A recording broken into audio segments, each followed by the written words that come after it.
सबसे पहला प्रश्न देखिए क्या कह रहा है। पहला प्रश्न है कि भारतीय संविधान के 61वें संशोधन ने, बताइए क्या किया। भारतीय संविधान का 61वां जो संविधान संशोधन है वो उसके अंतर्गत हम देखेंगे तो यहाँ पे मतदान की जो आयु थी 21 वर्ष से घटा के 18 वर्ष कर दी गई। अब यहाँ पे समझ लेते हैं कि इसके संदर्भ में क्या क्या चीज़ें हमें जानना है। जैसे कि 61वां संविधान संशोधन, भारत के संविधान के 61वें संविधान संशोधन अधिनियम 1988, अधिनियम 1988 था जब ये लागू जब हुआ तो ये 89 में किया गया के तहत 1989 में लोकसभा और राज्यसभा के विधानसभाओं के लिए मतदान की उम्र कम कर दी गई। इसके अनुसार मतदान के लिए 21 वर्ष की जो आयु थी उसको घटा करके 18 वर्ष कर दिया गया। और ये जो सभी परिवर्तन हुआ वो किस अनुच्छेद से संबंधित है, तो 326 से संबंधित है, ये ध्यान रखना है। सेकेंड क्वेश्चन क्या कह रहा है कि घूम मठ जो है वो कहाँ स्थित है, घूम मठ कहाँ स्थित है। देखिए फ्रेंड्स, आई नो कि आपने अलग अलग चैनल्स बहुत सारे फॉलो कर रखा होगा और अलग अलग चैनल से प्रिपरेशन कर रहे होंगे, लेकिन मैं गारंटी देता हूँ कि अगर आपको इस तरह के क्वेश्चंस किसी चैनल पे मिलते हों तो आप लोग मुझे ज़रूर बताइएगा, मैं भी उस चैनल को ज़रूर एक बार फॉलो करूँगा। लेकिन अगर नहीं मिलते हैं तो मैं आप लोगों को बस यही बोलूँगा कि चाहे आप कहीं से भी पढ़ लो, लेकिन अगर इससे बेटर क्वेश्चंस मिल जाए तो फिर मुझे आप ज़रूर बता देना। तो देखिए, घूम मठ की बात करते हैं, घूम मठ कहाँ पे पड़ता है, तो ये दार्जिलिंग में पड़ता है, पश्चिम बंगाल के दार्जिलिंग में स्थित है। साथ ही साथ यहाँ पे इसके संबंध में एक पॉइंट्स और भी लिखा हुआ, जैसे जो घूम मठ है इसको ईगा छोइलिंग के नाम से भी जाना जाता है, ईगा छोइलिंग के नाम से भी जाना जाता है। मैत्रेय बुद्ध की 15 फीट ऊंची प्रतिमा के लिए ये काफ़ी जो कि प्रसिद्ध भी है। क्वेश्चन नंबर थर्ड देखिए, कह रहा है कि निम्नलिखित में से किस दशक को संयुक्त राष्ट्र महासभा द्वारा जीवन के लिए जल पर कार्यवाही के लिए अंतर्राष्ट्रीय दशक घोषित किया गया था। जीवन के लिए जल के लिए अंतर्राष्ट्रीय दशक घोषित किया गया था। इस प्रश्न का सही आंसर हो जाएगा ऑप्शन सी, 2005 से 2015, 2005 से 2015 को जीवन के लिए जल घोषित किया गया था। क्वेश्चन नंबर 4 है कि दो क्रमागत शीर्षों के बीच की क्षैतिज दूरी को क्या कहते हैं। अभी इसको हम समझ लेते हैं, जैसे कि आपने अपनी क्लासेस में पढ़ा है, एकेडमिक क्लासेस में, जैसे कि जो ऊपर वाला जो दो सिरा होता है, यहाँ के इन दोनों के बीच की जो डिस्टेंस हुआ यहाँ से लेकर के यहाँ तक, ये पूछा जा रहा है। यानी कि दो क्रमागत शीर्षों के बीच, जिसको हम लोग श्रृंग कहते हैं, और नीचे वाला जो आपका होता है, मान लीजिए ये नीचे जो हो गया दो, इसको हम लोग गर्त कहते हैं। श्रृंग और गर्त आपने पढ़ा होगा। तो इनके बीच की जो क्षैतिज दूरी होती है, ये जो दूरी होती है, इसको हम लोग क्या कहते हैं, इसको वेवलेंथ के नाम से जानते हैं, तरंगदैर्घ्य। ठीक है, तरंगदैर्घ्य, ये बिल्कुल सही होगा। और तरंगदैर्घ्य और आवृत्ति के बीच आपको संबंध पता होना, क्योंकि पिछली बार क्वेश्चन पूछा गया V बराबर N लेमडा, आप याद रहेगा। तरंगदैर्घ्य को हम लेमडा से ही डिनोट करते हैं, राइट। तो ये इंपॉर्टेंट है। चलिए, क्वेश्चन नंबर 5 क्या है, निम्नलिखित में से कौन सा कथन जो कि सही है, गेस करिए यहाँ पे कौन सा कथन सही होगा। देखिए, 3 कथन दिए गए, पहला, दूसरा और तीसरा, 3 कथन है, तीनों में से बताना है कौन सा सही है। गांधी शांति पुरस्कार 1995 में भारत सरकार द्वारा स्थापित किया गया था, बहुत सही है, इसमें कोई दिक्कत नहीं। गांधी शांति पुरस्कार 1995 में स्टार्ट हुआ। यह पुरस्कार राष्ट्रीयता, नस्ल, भाषा, जाति, पंथ या फिर लिंग की परवाह किए बिना सभी व्यक्तियों के लिए खुला है, ये बिल्कुल सही है। वर्ष 2020 के लिए गांधी शांति जो पुरस्कार है बंग बंधु शेख मुजीबुर रहमान को ये प्रदान किया गया था। तो यहाँ पे हम कह सकते हैं कि तीनों के तीनों पॉइंट्स बिल्कुल सही है, इस वजह से ऑप्शन हम ए को टिक करेंगे, राइट आंसर हो जाएगा।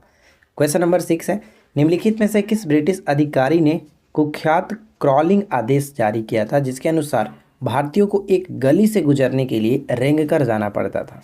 ये आदेश जो कि किसने दिया था, किस ब्रिटिश अधिकारी ने दिया था। ये ब्रिटिश अधिकारी जो थे इनका नाम है general Dyer, general Dyer, option B, ठीक है, जनरल डायर। चलिए, इसके बाद हम आगे देखते हैं। क्वेश्चन नंबर 7 है, हिंदू विवाह अधिनियम वर्ष खालिस्तान में जो कि अधिनियमित किया गया था। तो बताइए कि हिंदू विवाह अधिनियम कब अधिनियमित किया गया था। सबसे पहले तो मैं आप लोगों से एक रिक्वेस्ट करूँगा कि फ्रेंड्स, अगर आपको ये क्वेश्चंस अच्छे लगते हैं, हमारे द्वारा डाली गई क्वेश्चन आप लोगों को पसंद आती है, तो प्लीज़ एक लाइक ज़रूर किया करें और अपने फ्रेंड के साथ चैनल को शेयर कर दिया करें, वीडियो को शेयर करिए ताकि वो लोग भी जुड़े हमारे साथ। और अगर आपने अभी तक सब्सक्राइब नहीं कर रखा है तो यार प्लीज़ सब्सक्राइब ज़रूर करके रखें, क्योंकि हम देख रहे हैं कि वीडियो सिर्फ और सिर्फ आप लोग देखते हो लेकिन सब्सक्राइब नहीं करते हो, तो ये गलत बात है। तो हिंदू विवाह अधिनियम जो है वो कब अधिनियमित किया गया था, तो 1955 में। लेकिन 1955 के संदर्भ में 2-3 पॉइंट्स और याद रखना है, जो कि मैंने यहाँ पे मेंशन कर दिया है। हिंदू विवाह अधिनियम जो अधिनियम है भारत की संसद द्वारा 1955 में पारित एक कानून है। इसी कालावधि में 3 अन्य महत्वपूर्ण जो कि कानून भी पारित किए गए थे। अब वो कौन कौन है, तो देखिए 1955 में ही हिंदू उत्तराधिकारी जो उत्तराधिकार का जो अधिनियम है वो भी आया था। साथ ही साथ हिंदू अल्पसंख्यक और अभिभावक अधिनियम 1956 में आया, और साथ ही साथ एक और अधिनियम हिंदू एडॉप्शन और भरण पोषण अधिनियम 1956 में आया था। तो ये 3 एक्स्ट्रा हैं, आप इनको याद रखेंगे, ठीक है। अब देखिए फ्रेंड्स, छोटा सा और एक बात बता दूँ, जो ये पीडीएफ आप देख रहे हैं, ये पीडीएफ एक्सप्लेनेशन के साथ इसी तरह से आंसर के साथ आपको हमारे अप्लीकेशंस पे डाल दिया गया, जो कि 4 सेट मैं आपको ऑलरेडी वहाँ पे डाल चुका हूँ, और ये 5वां सेट है जो कि वीडियो के अपलोड होने के साथ मैं आपको वहाँ पे अपलोड कर दूंगा इस आंसर को। तो आप लोग ज़रूर जा करके वहाँ से पीडीएफ अगर आपको प्रिंट कराना है तो पीडीएफ को प्रिंट करा लीजिएगा, हमारे एप्लीकेशंस पे आपको मिल जाएगा, जो कि एसआई के कोर्स में, ठीक है। चलिए, और साथ ही साथ एसआई के कोर्स में कल मैंने जो कि दो पीडीएफ का अपलोड किया था। पहला जो पीडीएफ है आपका 2500 प्लस, उसमें टॉपिक्स वाइज क्वेश्चंस दिए गए, यानी कि करीब 60 से ज़्यादा टॉपिक वाइज करके 2500 से ज़्यादा। और दूसरा मैंने एक वीडियो डाला, सॉरी पीडीएफ डाला, जिसमें 75 से ज़्यादा टॉपिक के साथ 3000 से ज़्यादा एमसीक्यू कवर किया गया। तो अगर आप अच्छे तरीके से एसआई के लिए प्रिपरेशन करते हैं तो मैं आपको रिकमेंड करूंगा कि इन दोनों पीडीएफ को आप प्रिंट आउट जरूर करा लीजिएगा। प्रिंट आउट करा करके इसमें जितने भी क्वेश्चन दिए गए, टॉपिक वाइज दिए गए, उनको आप ज़रूर पढ़ लीजिएगा, ठीक है।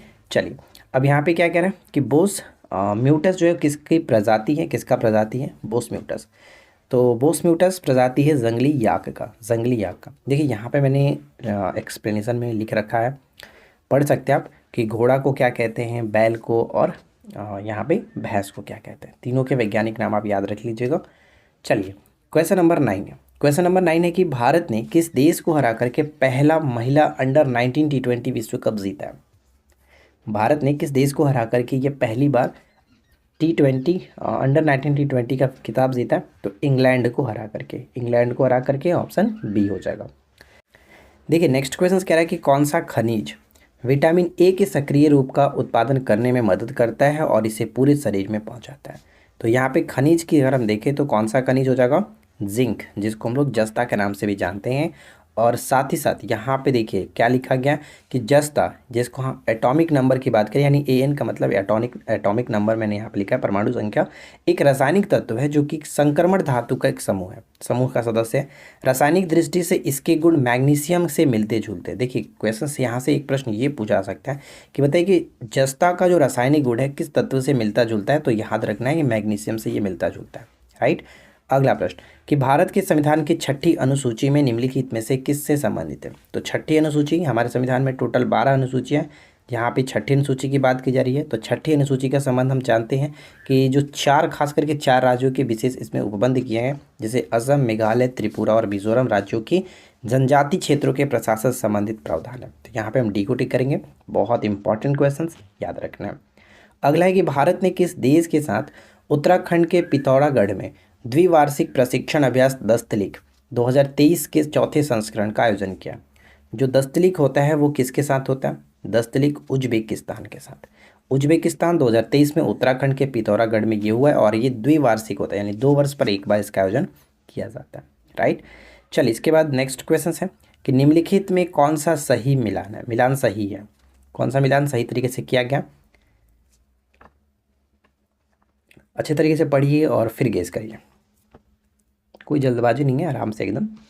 देखिए पेनिसिलियम जो होता है, पेनिसिलियम, तो ये एक प्रकार का प्रतिजैविक यानी एंटीबायोटिक होता है। और सर्वप्रथम जो एंटीबायोटिक बनाया गया था अलेक्जेंडर फ्लेमिंग के द्वारा बनाया गया था, आपको याद होना चाहिए।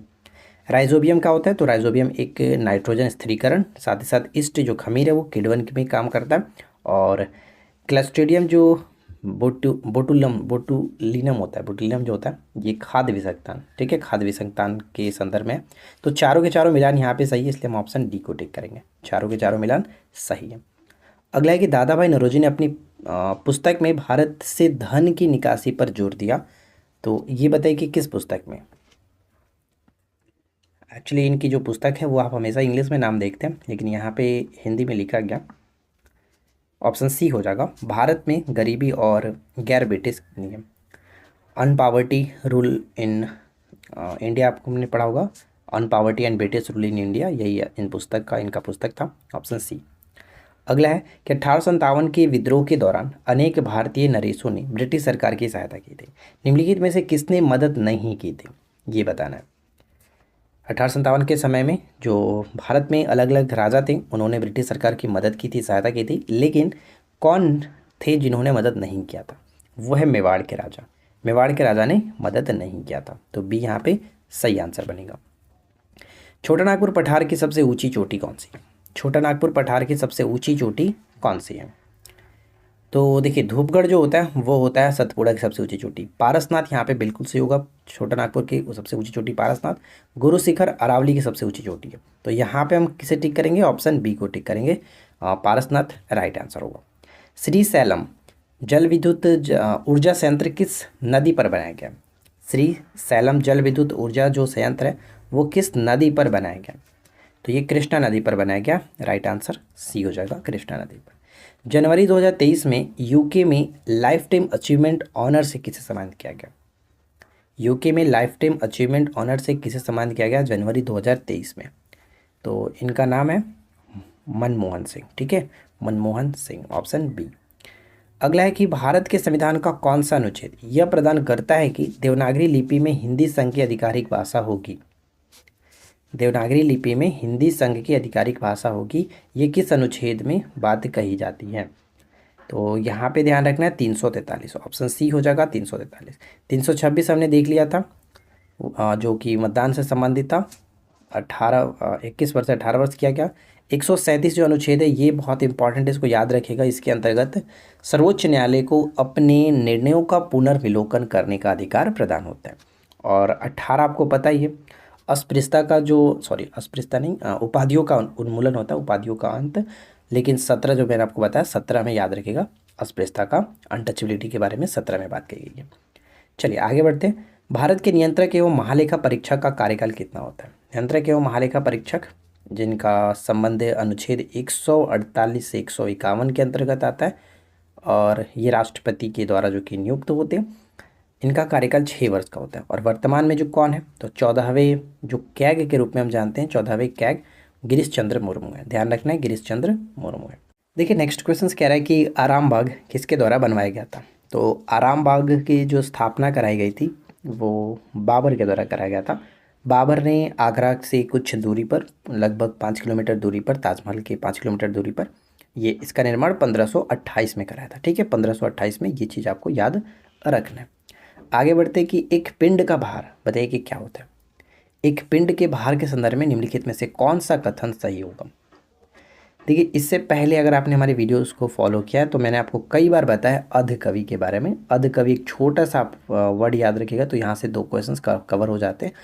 अधिक जो होता है वो ध्रुव पर होता है, कम जो होता है वो विषुवत रेखा पर होता है। यानी अ से अधिक होता है ध्रुव पर, तो यहाँ पे देखिए एक पिंड का भार ध्रुव पर अधिकतम होता है, अधिक होता है ध्रुव पर, ठीक है। लेकिन कम कहा जाए तो कम कहाँ पर होता है, तो विषुवत रेखा पर कम होता है। तो यहाँ पे तो वैसे भी नहीं है कि भूमध्य रेखा पर अधिकतम होता है, ये गलत हो जाएगा। पृथ्वी पर सभी जगह समान होता है, ये भी गलत। मैदानों की तुलना में पहाड़ों पर अधिक होता है, ये भी गलत। तो यहाँ पे सही आंसर ऑप्शन बी को टिक करेंगे, ठीक है। अगला प्रश्न, एक राज्य में जिला न्यायाधीश किसके द्वारा नियुक्त किए जाते हैं? एक राज्य में जिला जो न्यायाधीश होते हैं वो किसके द्वारा नियुक्त किए जाते हैं? सही आंसर बन जाएगा ऑप्शन ए, ठीक है, राज्यपाल के द्वारा नियुक्त किए जाते हैं। और इनके संदर्भ में यहाँ पे कुछ पॉइंट्स मैंने नोट डाउन कर दिया है, जैसे कि आप पढ़ सकते हैं कि भारत के संविधान का अनुच्छेद 233 के तहत जिला न्यायाधीशों की नियुक्ति के संदर्भ में किसी भी राज्य में जिला न्यायाधीशों की नियुक्तियाँ और उनकी तैनाती और पदोन्नति राज्य के राज्यपाल के द्वारा ऐसे राज्य के संबंध में क्षेत्राधिकार का प्रयोग करने वाले उच्च न्यायालय के परामर्श से की जाएगी। यानी राज्यपाल के द्वारा उच्च न्यायालय के परामर्श से की जाती है। ब्लड ग्रुप की खोज किसने किया था? ब्लड ग्रुप की जो खोज है A B O A B, ये सब जो ब्लड ग्रुप आप देखते हैं इसकी खोज किसने किया था? तो इसकी खोज किया गया था कार्ल लैंडस्टीनर के द्वारा, कार्ल लैंडस्टीनर के द्वारा। तो यहाँ पे हम बी को टिक करेंगे, ठीक है, कार्ल लैंडस्टीनर। यहाँ पे देखिए 2 चीज़ और हम बात कर लेते हैं, जिससे ब्लड ग्रुप की बात की जा रही है। तो एक ब्लड ग्रुप आपको याद रखना है ए बी, ठीक है, और एक दूसरा आपका होता है ओ। ए बी जो ब्लड ग्रुप होता है इसको हम लोग सर्वग्राही के रूप में जानते हैं, यानी कि यूनिवर्सल रिसेप्टर, ये किसी भी ब्लड ग्रुप का ग्रुप ले सकता है। और एक होता है ए ओ जो होता है निगेटिव होता है, ओ निगेटिव और ए बी पॉजिटिव, याद रखिएगा, ए बी पॉजिटिव और ओ निगेटिव। ओ निगेटिव जो ब्लड ग्रुप है ये किसी भी भी ब्लड ग्रुप को डोनेट कर सकते हैं, यानी इसको यूनिवर्सल डोनर कहा जाता है कि किसी भी ब्लड ग्रुप को अपना ब्लड डोनेट कर सकता है। तो ये 2 प्रश्न बहुत बार पूछे जाते हैं, इसको याद रखिएगा। और ब्लड ग्रुप कार्ल लैंडस्टर। साथ ही साथ यहाँ पे विलियम हार्वे जो आप देख रहे हैं, विलियम हार्वे ने रक्त परिसंचरण तंत्र की खोज किया था, रक्त परिसंचरण के रूप में इनको जाना जाता है। किस जैन ग्रंथ में चंद्रगुप्त मौर्य के जैन धर्म अपनाने का उल्लेख मिलता है? ये प्रश्न बहुत ज़्यादा महत्वपूर्ण है, इसको याद रखिएगा। चंद्रगुप्त मौर्य ने जैन धर्म अपनाने का उल्लेख मिलता है तो परिशिष्ट पर्वन, परिशिष्ट पर्वन एक जैन ग्रंथ है। हो सकता है क्वेश्चंस घुमा करके पूछ लिया जाए, तो यहाँ पे देखिए, चलिए इसके बारे में पढ़ लेते हैं। प्राचीन भारतीय इतिहास का ज्ञान प्राप्त करने के लिए जैन ग्रंथ भी उपयोगी हैं। ये प्रधानतः धार्मिक है और इन ग्रंथों में परिशिष्ट पर्वन विशेष महत्वपूर्ण है। परिशिष्ट पर्वन को एक और नाम से जाना जाता है, यहाँ पे हम पढ़ सकते हैं स्थविरावली चरित्र, स्थविरावली चरित्र के नाम से भी जाना जाता है और हेमचंद्र के द्वारा यह रचित है। 12वीं शताब्दी में संस्कृत महाकाव्य है जिसमें सबसे प्राचीन शिक्षकों के इतिहास के बारे में वर्णन मिलता है। याद रखिएगा कि जो भद्रबाहु हैं इनसे ही इन्होंने चंद्रगुप्त मौर्य ने जैन धर्म की शिक्षा ली थी। ठीक है, चलिए आगे बढ़ते हैं और अगला प्रश्न देखिए। अगला प्रश्न है कि निम्नलिखित में से किसने गणतंत्र दिवस परेड 2023 में पहली बार झांकी दिखाई? पहली बार झांकियों का प्रदर्शन किया गया किसके द्वारा?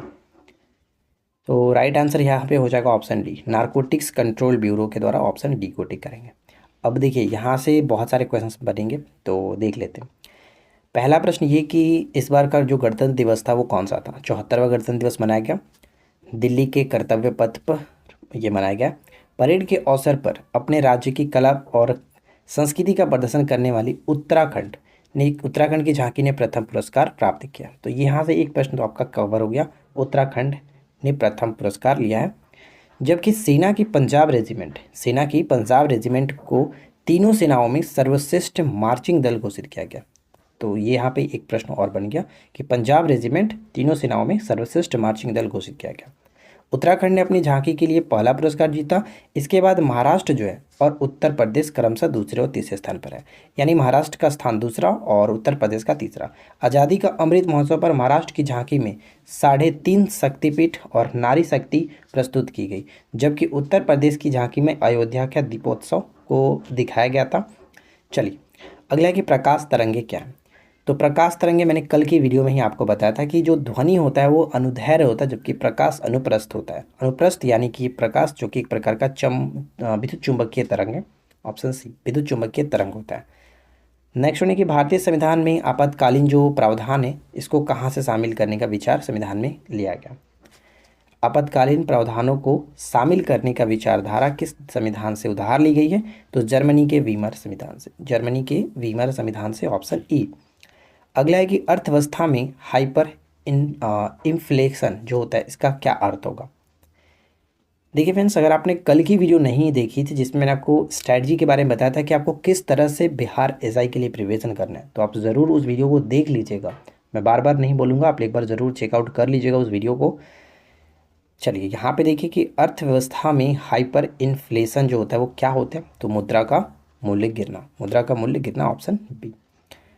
नेक्स्ट वन है कि भोपाल गैस जो त्रासदी हुई थी, त्रासदी में किस द्रव के उत्सर्जन से हुई थी? यानी किस गैस का रिसाव हुआ था, लीक हुआ था? मिसाइल आइसोसाइनाइड, मिसाइल आइसोसाइनाइड यहाँ पे सही होगा।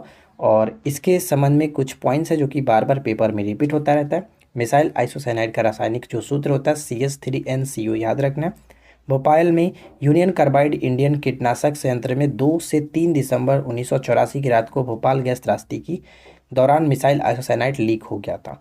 और एक प्रश्न ये याद रखें कि मिसाइल आइसोसाइनाइड जो होता है इसका प्रयोग किस लिए किया था? तो रबड़ और चिपकने वाले पदार्थों के उत्पादन में किया जाता है। कौन सा पुरातन किताब जो है वो बाणभट्ट द्वारा लिखित है? तो बाणभट्ट के द्वारा रचित पुस्तक के अगर हम यहाँ पे अकॉर्डिंग टू ऑप्शंस देखें तो ऑप्शन ए हो जाएगा कादम्बरी। ठीक है, कादम्बरी बिल्कुल सही आंसर होगा। मृच्छकटिका जो कि सुद्रम के द्वारा, और मेघदूत कालिदास गीत गोविंद जयदेव के द्वारा। कादम्बरी बाणभट्ट के द्वारा लिखा गया और बाणभट्ट ने हर्षवर्धन के दरबारी जो कि कवि रहे हैं और हर्षचरित्र की रचना भी इन्होंने किया है। चलिए अगला है कि आत्मीय सभा को समाज धार्मिक सुधारों में से एक पूर्वालोकन माना जाता है, यह किसने स्थापित किया था? तो आत्मीय सभा को 1815 में स्थापित किया गया था राजा राम मोहन राय के द्वारा, राजा राम मोहन राय के द्वारा। और राजा की उपाधि इनको अकबर द्वितीय ने दिया है। साथ ही साथ इन्होंने 1828 में ब्रह्म समाज की भी स्थापना की है, तो ये भी इम्पॉर्टेंट है। अगला क्या कह रहा है कि पंजाब में 13वीं शताब्दी के दौरान कौन सी जनजाति प्रभावशाली थी। देखिए ये क्वेश्चन आपका एनसीईआरटी जो क्लास 7 है उससे लिया गया, मैंने खुद इसको लिया है बुक से। तो इस चीज़ को ध्यान रखिए कि क्वेश्चंस घुमा करके एनसीईआरटी से पूछा सकता है। अगर आप बुक पढ़ोगे तो वैसे भी आपको ये कहीं मिलने वाला नहीं है, अदर बुक में आप नहीं मिल पाओगे, नहीं देख पाओगे, लेकिन एनसीईआरटी में ही ये क्वेश्चन आपको देखने को मिलेगा। तो जो मैं आपको एनसीईआरटी पढ़ा रहा हूँ उसको आप अच्छे से पढ़ लीजिए। लेकिन आप लोग एमसीक्यू का डिमांड कर रहे हो तो भाई एमसीक्यू अब आपको सिर्फ वर्चुअल एप्लीकेशन पे ही मिलता है, तो आप लोग एप्लीकेशन पे जा सकते हैं। अदरवाइज कोई दिक्कत नहीं है, आप लोग बुक को अच्छी तरीके से पढ़ लीजिए, जो हम चीज़ें आपको बताते हैं वहाँ से भी हो जाएगा, अपना खुद से एमसीक्यू बना लीजिए। लेकिन अगर जिनको हमारे द्वारा बनाए गए एमसीक्यू चाहिए, क्वेश्चंस के एग्जाम्स पैटर्न पे क्वेश्चंस चाहिए, तो आप ज़रूर चेकआउट करिए हमारे एप्लीकेशन पे जाइए। बहुत ही कम कीमत के साथ यार पूरा कोर्स आपको मिल रहा है, तो अब क्या चाहिए। अब उतना आप अपने लिए नहीं कर सकते हो तो फिर क्या ही उम्मीद रख सकते हैं। तो देखिए पंजाब में 13वीं शताब्दी के दौरान कौन सी जनजाति प्रभावशाली थी, तो खोखर जनजाति जो कि काफ़ी प्रभावशाली थी। क्लास 7 का चैप्टर 7 आप देख सकते हैं, मैंने आपको बताया था क्लास 7 का चैप्टर 7 हिस्ट्री का, उसमें आपको ये क्वेश्चन मिल जाएगा। उसके बाद देखिए यहाँ पे इसके बारे में सारे पॉइंट्स लिखा गया कि पंजाब में खोखर जनजातियाँ 13वीं और 14वीं शताब्दी के दौरान बहुत प्रभावशाली थी। बाद में पंजाब में गख्खर अधिक महत्वपूर्ण हो गए थे। उनके प्रमुख जो कि कमाल खान जो गख्खर थे, गख्खर सम्राट अकबर द्वारा एक मनसब यानी कि महान मनसबदार बनाया गया था इनको। चलिए इसके बाद है कि 12वीं शताब्दी तक चोरोस जो थे वो किस क्षेत्र में उभरे थे। ये क्वेश्चंस भी उसी चैप्टर से है, चैप्टर क्लास 7 चैप्टर 7, ठीक है, हिस्ट्री का है, आप वहाँ से देख सकते हैं। जो चेरोस थे वो बिहार और झारखंड में जो कि काफ़ी पॉपुलर थे, यहाँ पे बी हो जाएगा। और 1591 में मानसिंह ने इन पर आक्रमण करके जो कि हराया था इनको। सब कुछ आपको बताया गया, आप लोग एनसीईआरटी को पढ़ लीजिएगा। फरवरी 2023 में पेरिस में हुए the best FIFA football awards में फीफा द्वारा पुरुष फुटबॉल में सर्वश्रेष्ठ खिलाड़ी के रूप में किसको नामित किया गया फरवरी 2023 में। तो लियोनेल मेसी जो है इनको सर्वश्रेष्ठ फुटबॉलर के रूप में ऑप्शन सी हो जाएगा, लियोनेल मेसी। कच्चे तेल से पेट्रोल को वियुक्त करने के लिए किस प्रक्रिया का उपयोग किया जाता है। कच्चे तेल से पेट्रोल को वियुक्त करने के लिए किस प्रक्रिया का इस्तेमाल करते हैं, तो प्रभाजी आसवन यहाँ पे करेक्ट होगा। और प्रभाजी आसवन के संदर्भ में मैंने यहाँ पे छोटा सा एक लाइन लिखा है, आप इसको पढ़ना चाहो तो पढ़ सकते हो, ठीक है। चलिए फिलहाल हम बढ़ते हैं अगले प्रश्न की तरफ। अगला प्रश्न ये कह रहा है कि 10 कुमार चरित्र किसके द्वारा लिखा गया। 10 कुमार चरित्र जो पुस्तक किसके द्वारा लिखा गया, तो डांडी के द्वारा। और डांडी जो थे वो श्री विष्णु के दरबार में, पल्लव शासक श्री विष्णु के दरबार में रहते थे, तो ये चीज़ आपको याद रखना है। अगला है कि निम्नलिखित में से किस देश में उड़ीसा है, उड़ीसा यूनेस्को की विश्व धरोहर स्थल के रूप में है।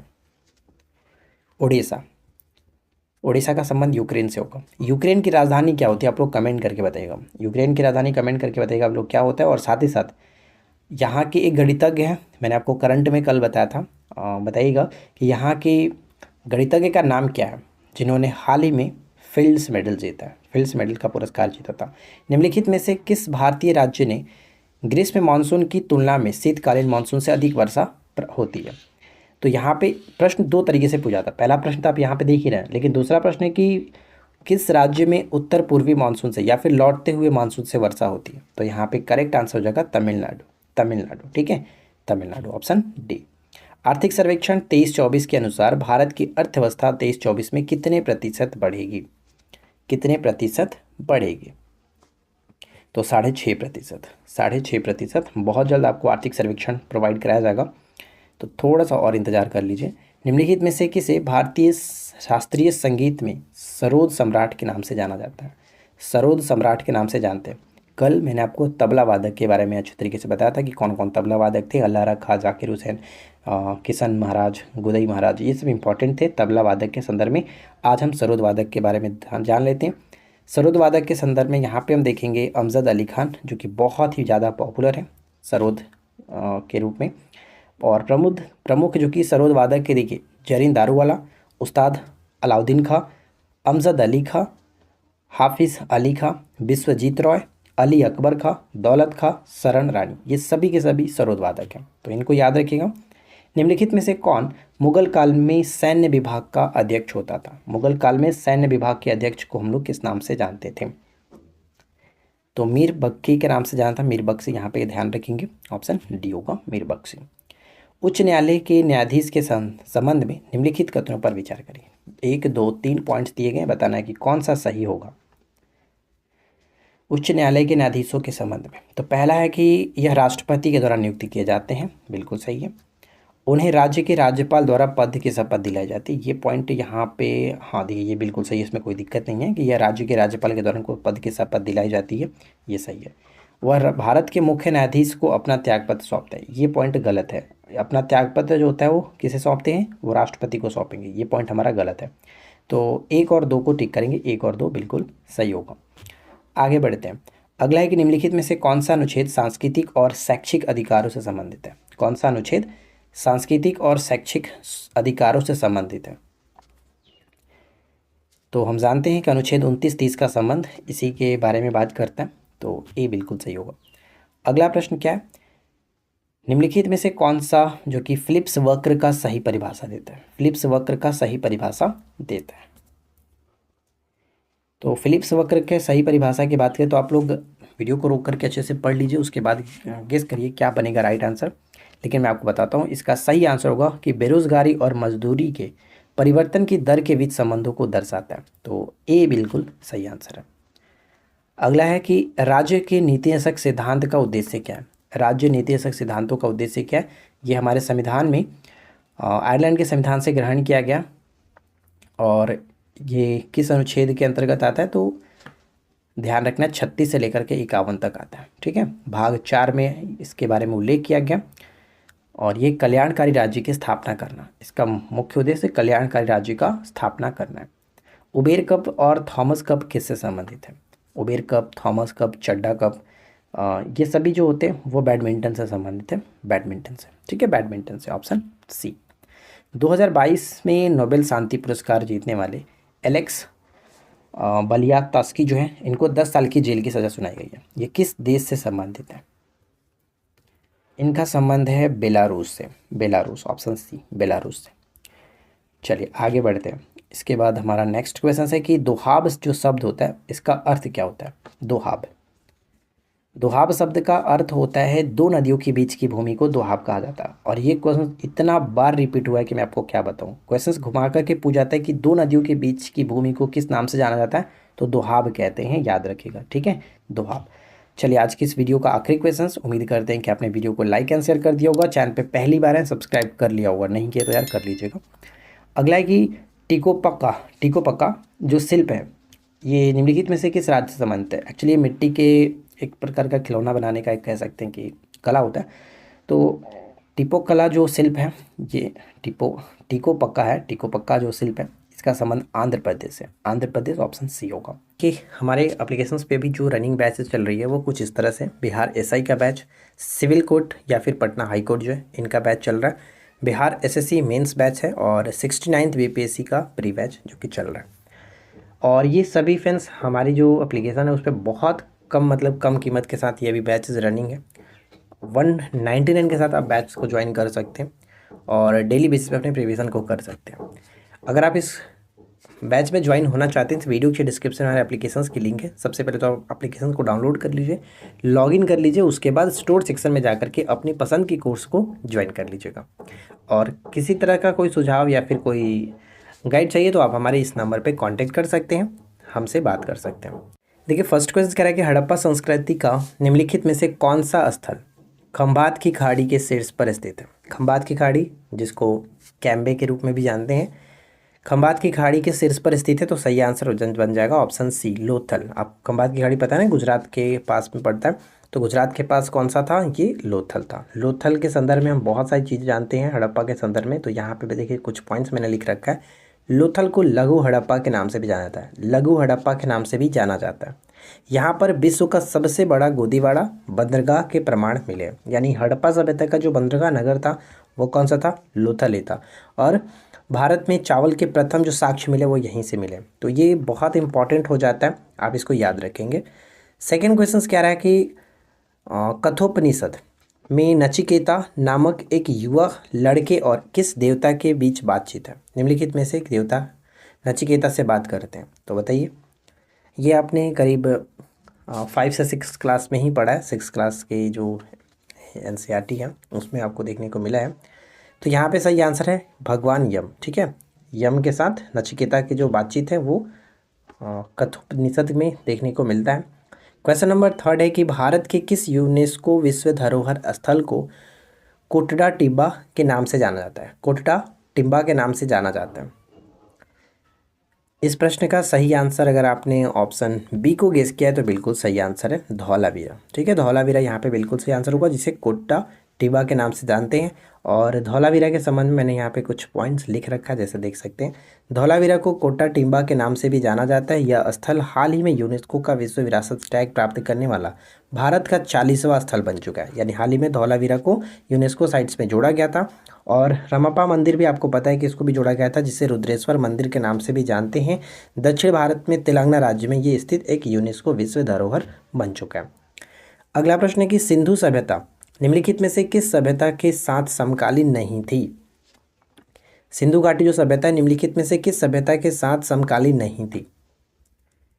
राइट आंसर क्या बनेगा? ऑप्शन ए हो जाएगा यूनानी सभ्यता। यूनानी सभ्यता के साथ समकालीन नहीं थे। आदि ग्रंथ का संकलन किस सिख गुरु के द्वारा किया गया? आदि ग्रंथ का संकलन किस सिख गुरु के द्वारा किया गया? तो ध्यान रखिएगा, आदि ग्रंथ जो है ये गुरु अर्जुन देव जो सिखों के 5वें गुरु थे, इनके द्वारा संकलन किया गया। यहाँ पे सही आंसर ऑप्शन बी होगा। अगर आपने एनसीईआरटी का जो अभी हमारा जो सीरीज चल रहा है उसमें चैप्टर मैंने 8 कल आपको कराया था, उसमें आपको ये चीज़ देखने को मिला होगा, मैंने अच्छे तरीके से उसमें बताया भी था। अगला प्रश्न है कि शेख बहाउद्दीन जकारिया निम्नलिखित में से किस सूफी आदेश से जुड़े हुए हैं? शेख बहाउद्दीन जकारिया का जो संबंध है निम्नलिखित में से किस सूफी आदेश से जुड़े हुए हैं? Correct answer option A Suhrawardy. Suhrawardy यहाँ पे बिल्कुल सही आंसर है। और इसके बारे में देखिए, यहाँ पे हम पढ़ लेते हैं।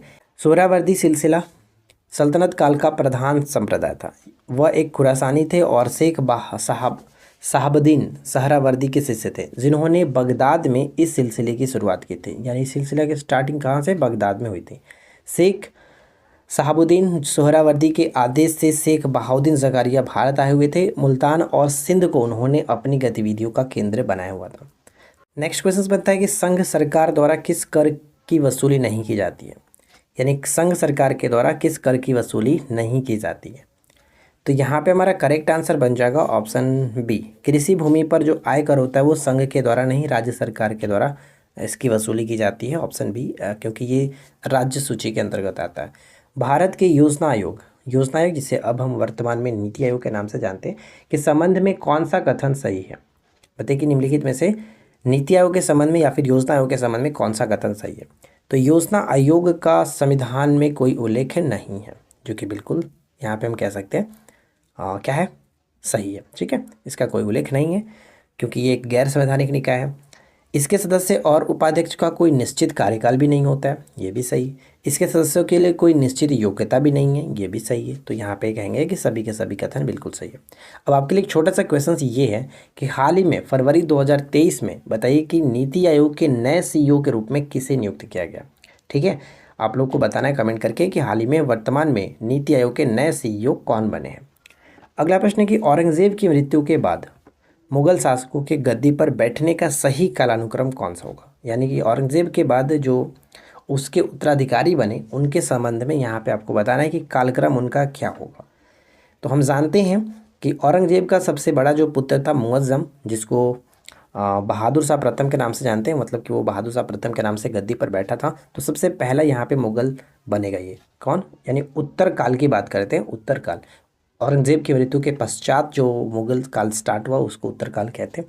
तो यहाँ पे ध्यान रखेंगे, सबसे पहले तो आपका आएगा बहादुर शाह प्रथम। उसके बाद हम यहाँ पे देखेंगे तो सेकेंड नंबर पे जहांदार शाह बनेगा, यानी फर्स्ट के बाद सेकेंड आएगा। तो फर्स्ट के बाद सेकेंड 2 जगह पर मिल रहा है। उसके बाद हम देखेंगे तो फर्रुखसियर देखने को मिलेगा, तो यहाँ पे 3 होगा, उसके बाद 4। तो यहाँ पे करेक्ट आंसर ऑप्शन सी होगा। लेकिन मैं आपको अच्छी तरीके से बता देता हूँ, यहाँ पे देख लीजिए, समझ लीजिए किसके समझ में क्या है। बहादुर शाह प्रथम 1707 ईस्वी से 1712 तक ये शासक रहा। औरंगजेब की 1707 में मृत्यु हो गई। उसके पश्चात मृत्यु के पश्चात उसका पुत्र और राजकुमार मुअज्जम बहादुर शाह प्रथम की उपाधि के साथ मुगल सिंहासन पर बैठा। इसके बाद जहांदार शाह बना, जिसको लंपट मूर्ख के नाम से भी जानते हैं हम लोग। 1712 से 1713 तक ये शासन किया। उसके बाद फर्रुखसियार आया 1713 से 1719 तक। उसके बाद मोहम्मद रंगीला, जिसको मोहम्मद शाह, जिसको रंगीला बादशाह के नाम से जानते हैं, 1719 से 1748 तक इसने शासन किया। और इसके समय की जो घटना थी वो काफ़ी महत्वपूर्ण है, क्योंकि इसी के समय में यहाँ पे पढ़ेंगे तो देखिए, इससे पहले फर्रुखसियार के पहले 1 वर्ष तक करीब एक शासक था रफ़ी उद रात, ठीक है। इसके पश्चात मोहम्मद शाह रंगीला मुगल सिंहासन पर बैठ गया। इसके शासनकाल के दौरान नादिर शाह का आक्रमण हुआ था। नादिर शाह ने मुगलों पर आक्रमण किया 1739 में। आप जानते हैं मुगलों पर जो कि हमला किया और दिल्ली को बुरी तरह से लूटा था। और नादिर शाह अपने साथ यात्रा के साथ, मतलब दिल्ली से लूटपाट के बाद अपने साथ मयूर सिंहासन को भी ले गया था। और आप जानते हैं कि मयूर सिंहासन को निर्माण किसने कराया था? शाहजहाँ ने कराया था, ठीक है, शाहजहाँ ने कराया था। और नादिर शाह को ईरान के नेपोलियन के रूप में भी जानते हैं। और इसके पश्चात आता है मोहम्मद शाह रंगीला, ठीक है। इसकी मृत्यु के बाद, यानी कि देखिए यहाँ पे हम बात करते हैं इसकी मृत्यु के बाद और भी जो शासक बने, अहमद शाह बहादुर, उसके बाद आलमगीर द्वितीय, बाकी अलग अलग शासकों के नाम आप यहाँ पे पढ़ सकते हैं। शाह आलम द्वितीय, अकबर द्वितीय और लास्ट में बहादुर शाह द्वितीय हम जानते हैं, जिसको बहादुर शाह जफ़र के नाम से भी जाना जाता है, राइट। चलिए, इसके बाद हमारा अगला प्रश्न ये है कि योजना में कोर सेक्टर का अर्थ क्या होता है? योजना में कोर सेक्टर का अर्थ क्या होता है? तो ध्यान दीजिएगा, योजना में कोर सेक्टर का अर्थ होता है चयनित आधारभूत उद्योग। चयनित आधारभूत उद्योग, ऑप्शन डी। आगे बढ़ने से पहले मैं आप लोगों से रिक्वेस्ट करूंगा कि अगर आपने इस वीडियो को अभी तक लाइक नहीं किया तो प्लीज़ वीडियो को ज़्यादा लाइक करिए, फ्रेंड के साथ शेयर करिए। और चैनल पे पहली बार अगर आए हैं तो यार सब्सक्राइब करके नोटिफिकेशन बेल आइकन को ऑल पे सेट कर लीजिए, क्योंकि ये चैनल आप ही लोगों के लिए इतनी कंटेंट प्रोवाइड करा रहा है।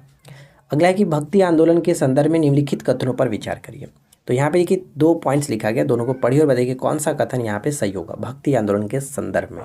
कई बार आप इसके बारे में पढ़ चुके हैं। अभी हाल ही में मैंने भक्ति आंदोलन पे एक अलग वीडियो बनाया था, नहीं देखे तो जरूर देखिए। भक्ति आंदोलन देखिए, भक्ति आंदोलन दक्षिण भारत से अलवारों और नैनारों द्वारा शुरू किया गया, बिल्कुल सही है।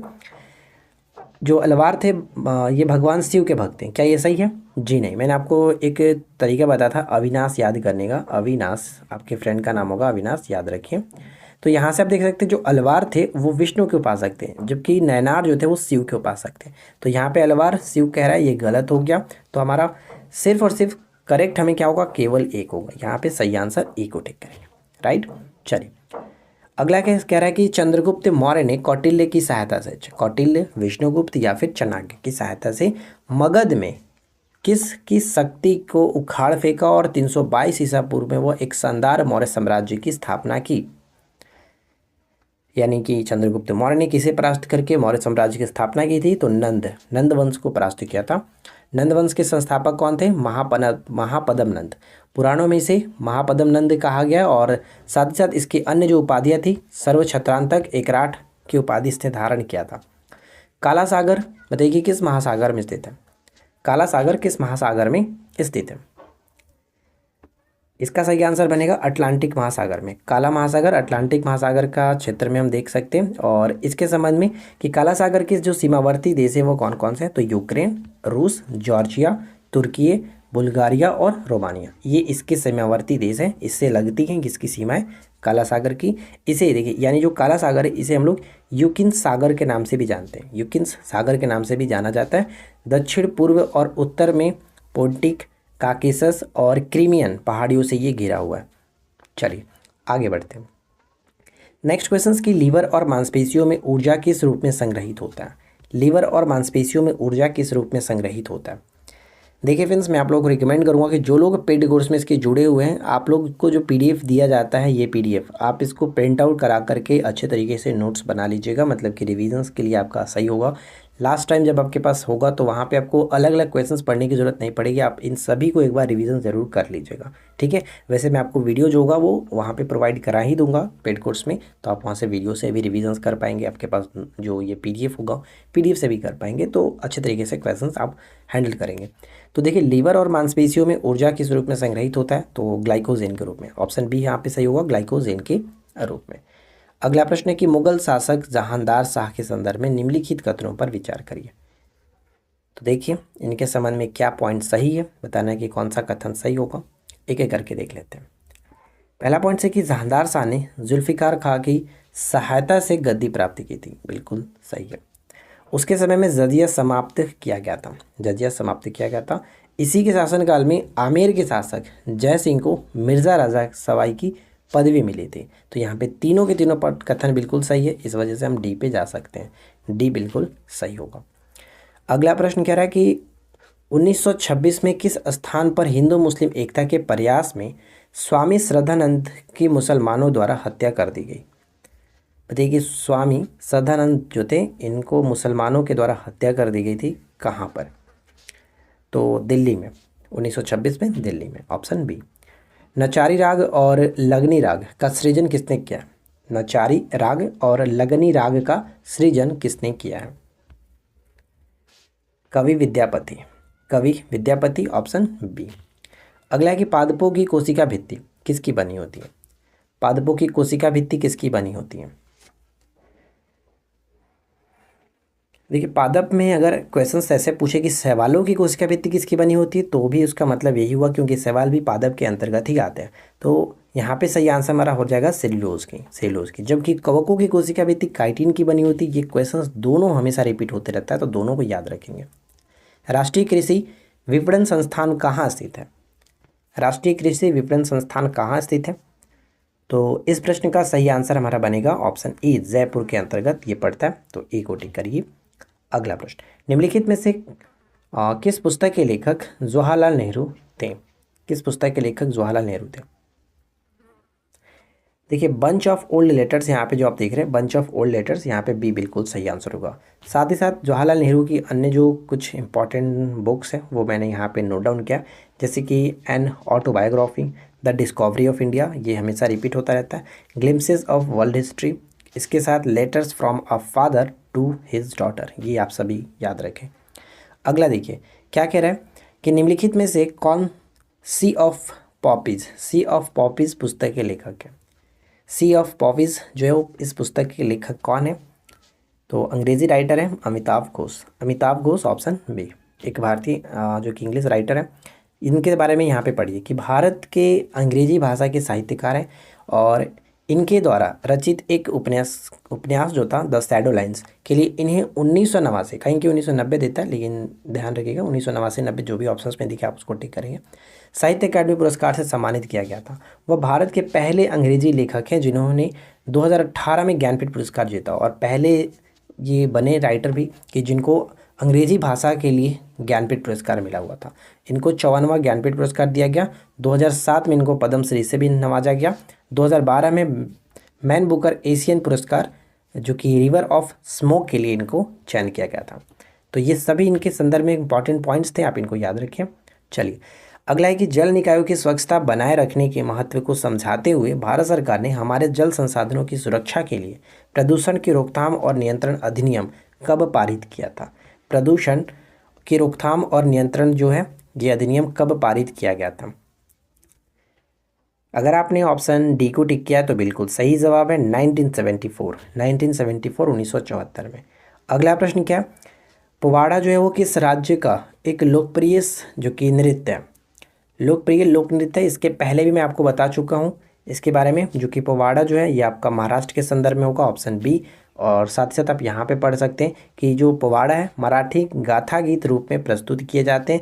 यह नृत्य रूप महान मराठा शासक श्री छत्रपति शिवाजी महाराज के जीवन घटनाओं पर वर्णन करता है। महाराष्ट्र के अन्य जो लोकप्रिय नृत्य है वो आप देख सकते हैं, जो ढगरी गाजा लोक नृत्य एक होता है, कोली नृत्य होता है, लावणी आपको पता है, तमाशा आपको पता ही है। तो ये दो तो ऐसे भी आप जानते ही हैं। संविधान की 112वां जो संशोधन है विधेयक 2009 शहरी स्थानीय निकायों में महिलाओं के लिए आरक्षण का प्रावधान करता है, जिसे 24 नवंबर 2009 को लोकसभा में पेश किया गया था। ये बताइए कि कितने प्रतिशत आरक्षण की बात करता है? 50% आरक्षण की बात करता है, ऑप्शन सी। इंडियन अनरेस्ट के लेखक कौन है? इंडियन अनरेस्ट पुस्तक के लेखक कौन है? इसके लेखक है Valentine सिरोल, option D. Valentine सिरोल, option D को टिक करेंगे। चलिए इसके यहाँ पे बारे में हम देख लेते हैं इनके संदर्भ में। इंडियन अनरेस्ट के लेखक वैलेंटाइन सिरोल थे। इन्होंने ही बाल गंगाधर तिलक को भारत में अशांति के जन्मदाता, भारतीय अशांति के जन्मदाता के रूप में इनको कहा था, जिसके लिए तिलक जी ने इनके ऊपर मानहानि का भी दावा किया था। एनी बेसेंट की बात करते हैं, जैसे कि ऑप्शन सेकंड में आप देख रहे थे, 1917 का संदर्भ में इनका ये फेमस है क्योंकि कोलकाता अधिवेशन की अध्यक्षता इन्होंने किया था और पहली ऐसी भारतीय थी जो कि भारतीय राष्ट्रीय कांग्रेस की अध्यक्षता करने वाली ये बनी थी। भारतीय राष्ट्रीय कांग्रेस के अध्यक्ष बनने वाली पहली भारतीय महिला अध्यक्ष थी सरोजनी नायडू। ध्यान रखिएगा यहाँ पे भारतीय अगर कहा जाए तो सरोजनी नायडू थी, जो कि कानपुर अधिवेशन 1925 में इन्होंने अध्यक्षता की थी। देशवासियों ने इन्हें माँ बसंत कह करके सम्मानित किया था। सरोजनी नायडू को देशवासियों ने माँ बसंत कह करके उनको सम्मानित किया था और महात्मा गांधी ने उन्हें बसंत देवी की उपाधि भी दी थी। और ध्यान रखिए, पहले विश्व युद्ध के दौरान 1914 में एनी बेसेंट ने साप्ताहिक समाचार पत्र कॉमनवेल्थ की स्थापना की थी और इसी वर्ष उन्होंने मद्रास स्टैंडर्ड्स को खरीदकर उसे न्यू इंडिया नाम दिया था। तो कॉमनवेल्थ और न्यू इंडिया से संबंध किसका है? तो एनी बेसेंट का। जबकि यंग इंडिया महात्मा गांधी के साथ है, वो याद रखेंगे। निम्नलिखित में से कौन सा मॉन्ट्रियल प्रोटोकॉल के बारे में सही नहीं है? मॉन्ट्रियल प्रोटोकॉल के बारे में संबंधित सही नहीं है।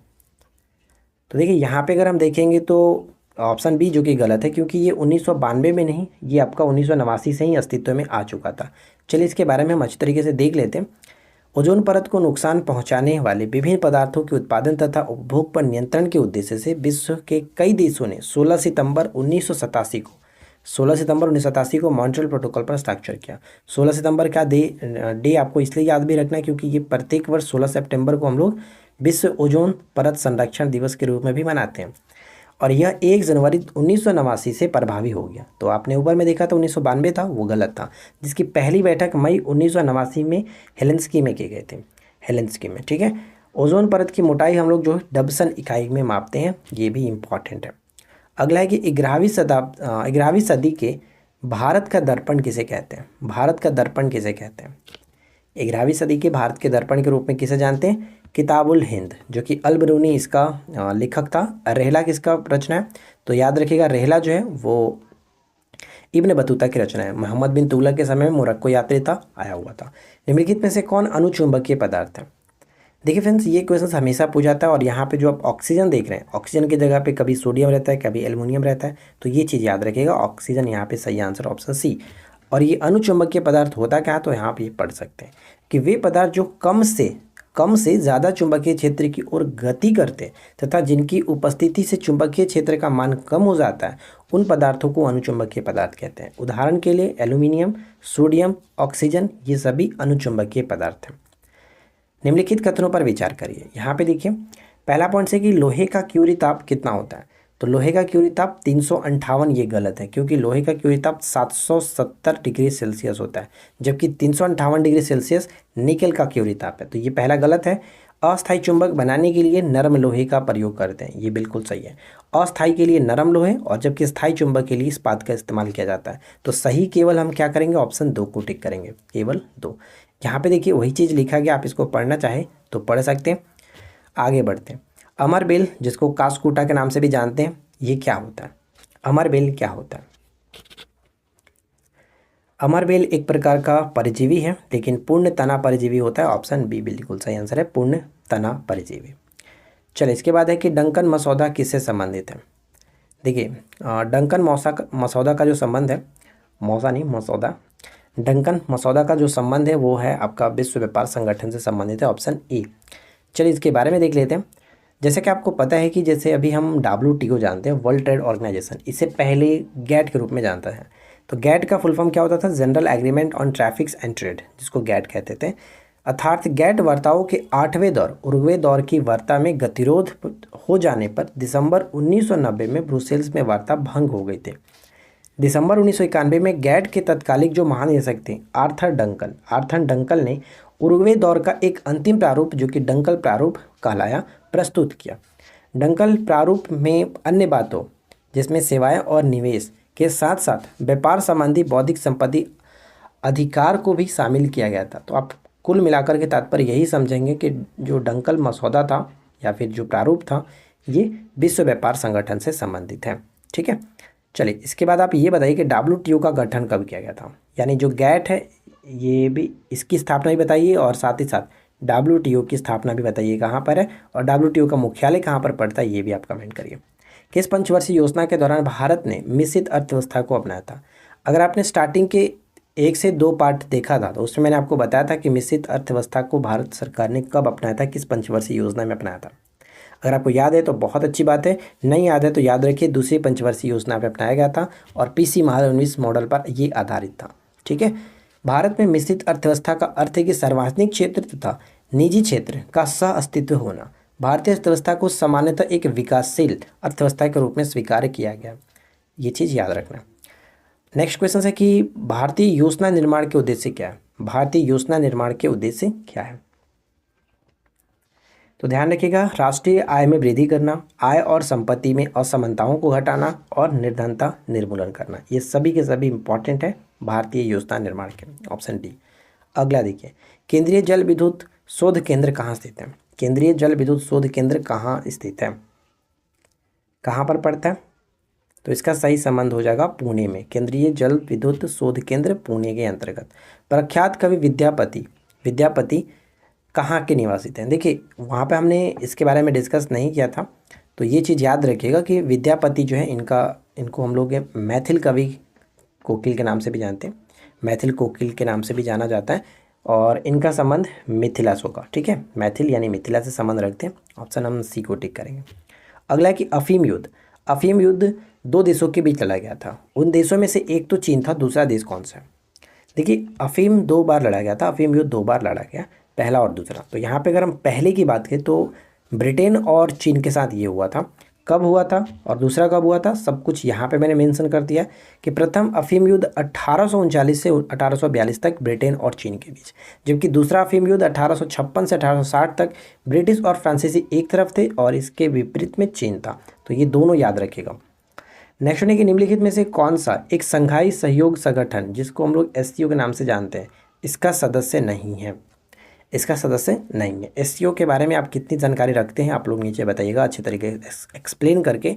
फिलहाल मैं आपको बता दूं कि इसके अंतर्गत यूक्रेन नहीं आता है। ठीक है, यूक्रेन इसके अंतर्गत नहीं आता है। ऑप्शन सी बिल्कुल सही होगा। आगे देखते हैं, काली मिट्टी के बारे में कौन सा कथन गलत है? काली मिट्टी के बारे में कौन सा कथन यहाँ पे गलत है? आप अच्छे से पढ़िए और बताइए क्या सही होना चाहिए। ढक्कन जो है, ढक्कन के पठार के किनारे ये पाया जाता है, बिल्कुल सही है। इसमें फास्फोरस सामग्री गलत होगा, क्योंकि काली मिट्टी जो है इसमें नाइट्रोजन के साथ साथ फास्फोरस की कमी होती है, भरपूर नहीं होता। ये पॉइंट गलत, इसलिए हम बी को टिक करेंगे। नमी धारण करने की अच्छी क्षमता होती है, मौसम यानी गर्म मौसम में इसमें दरारें पड़ जाती है, ये भी सब सही है। और देखिए काली मिट्टी के बारे में मैंने जो भी जानना चाहिए मैंने इस पर मेंशन कर दिया। काली मिट्टी को लावा मिट्टी के नाम से भी जानते हैं, और आपको पता है कि इसको रेगुर मिट्टी के नाम से भी जाना जाता है, जो कि आगे देख लेते हैं।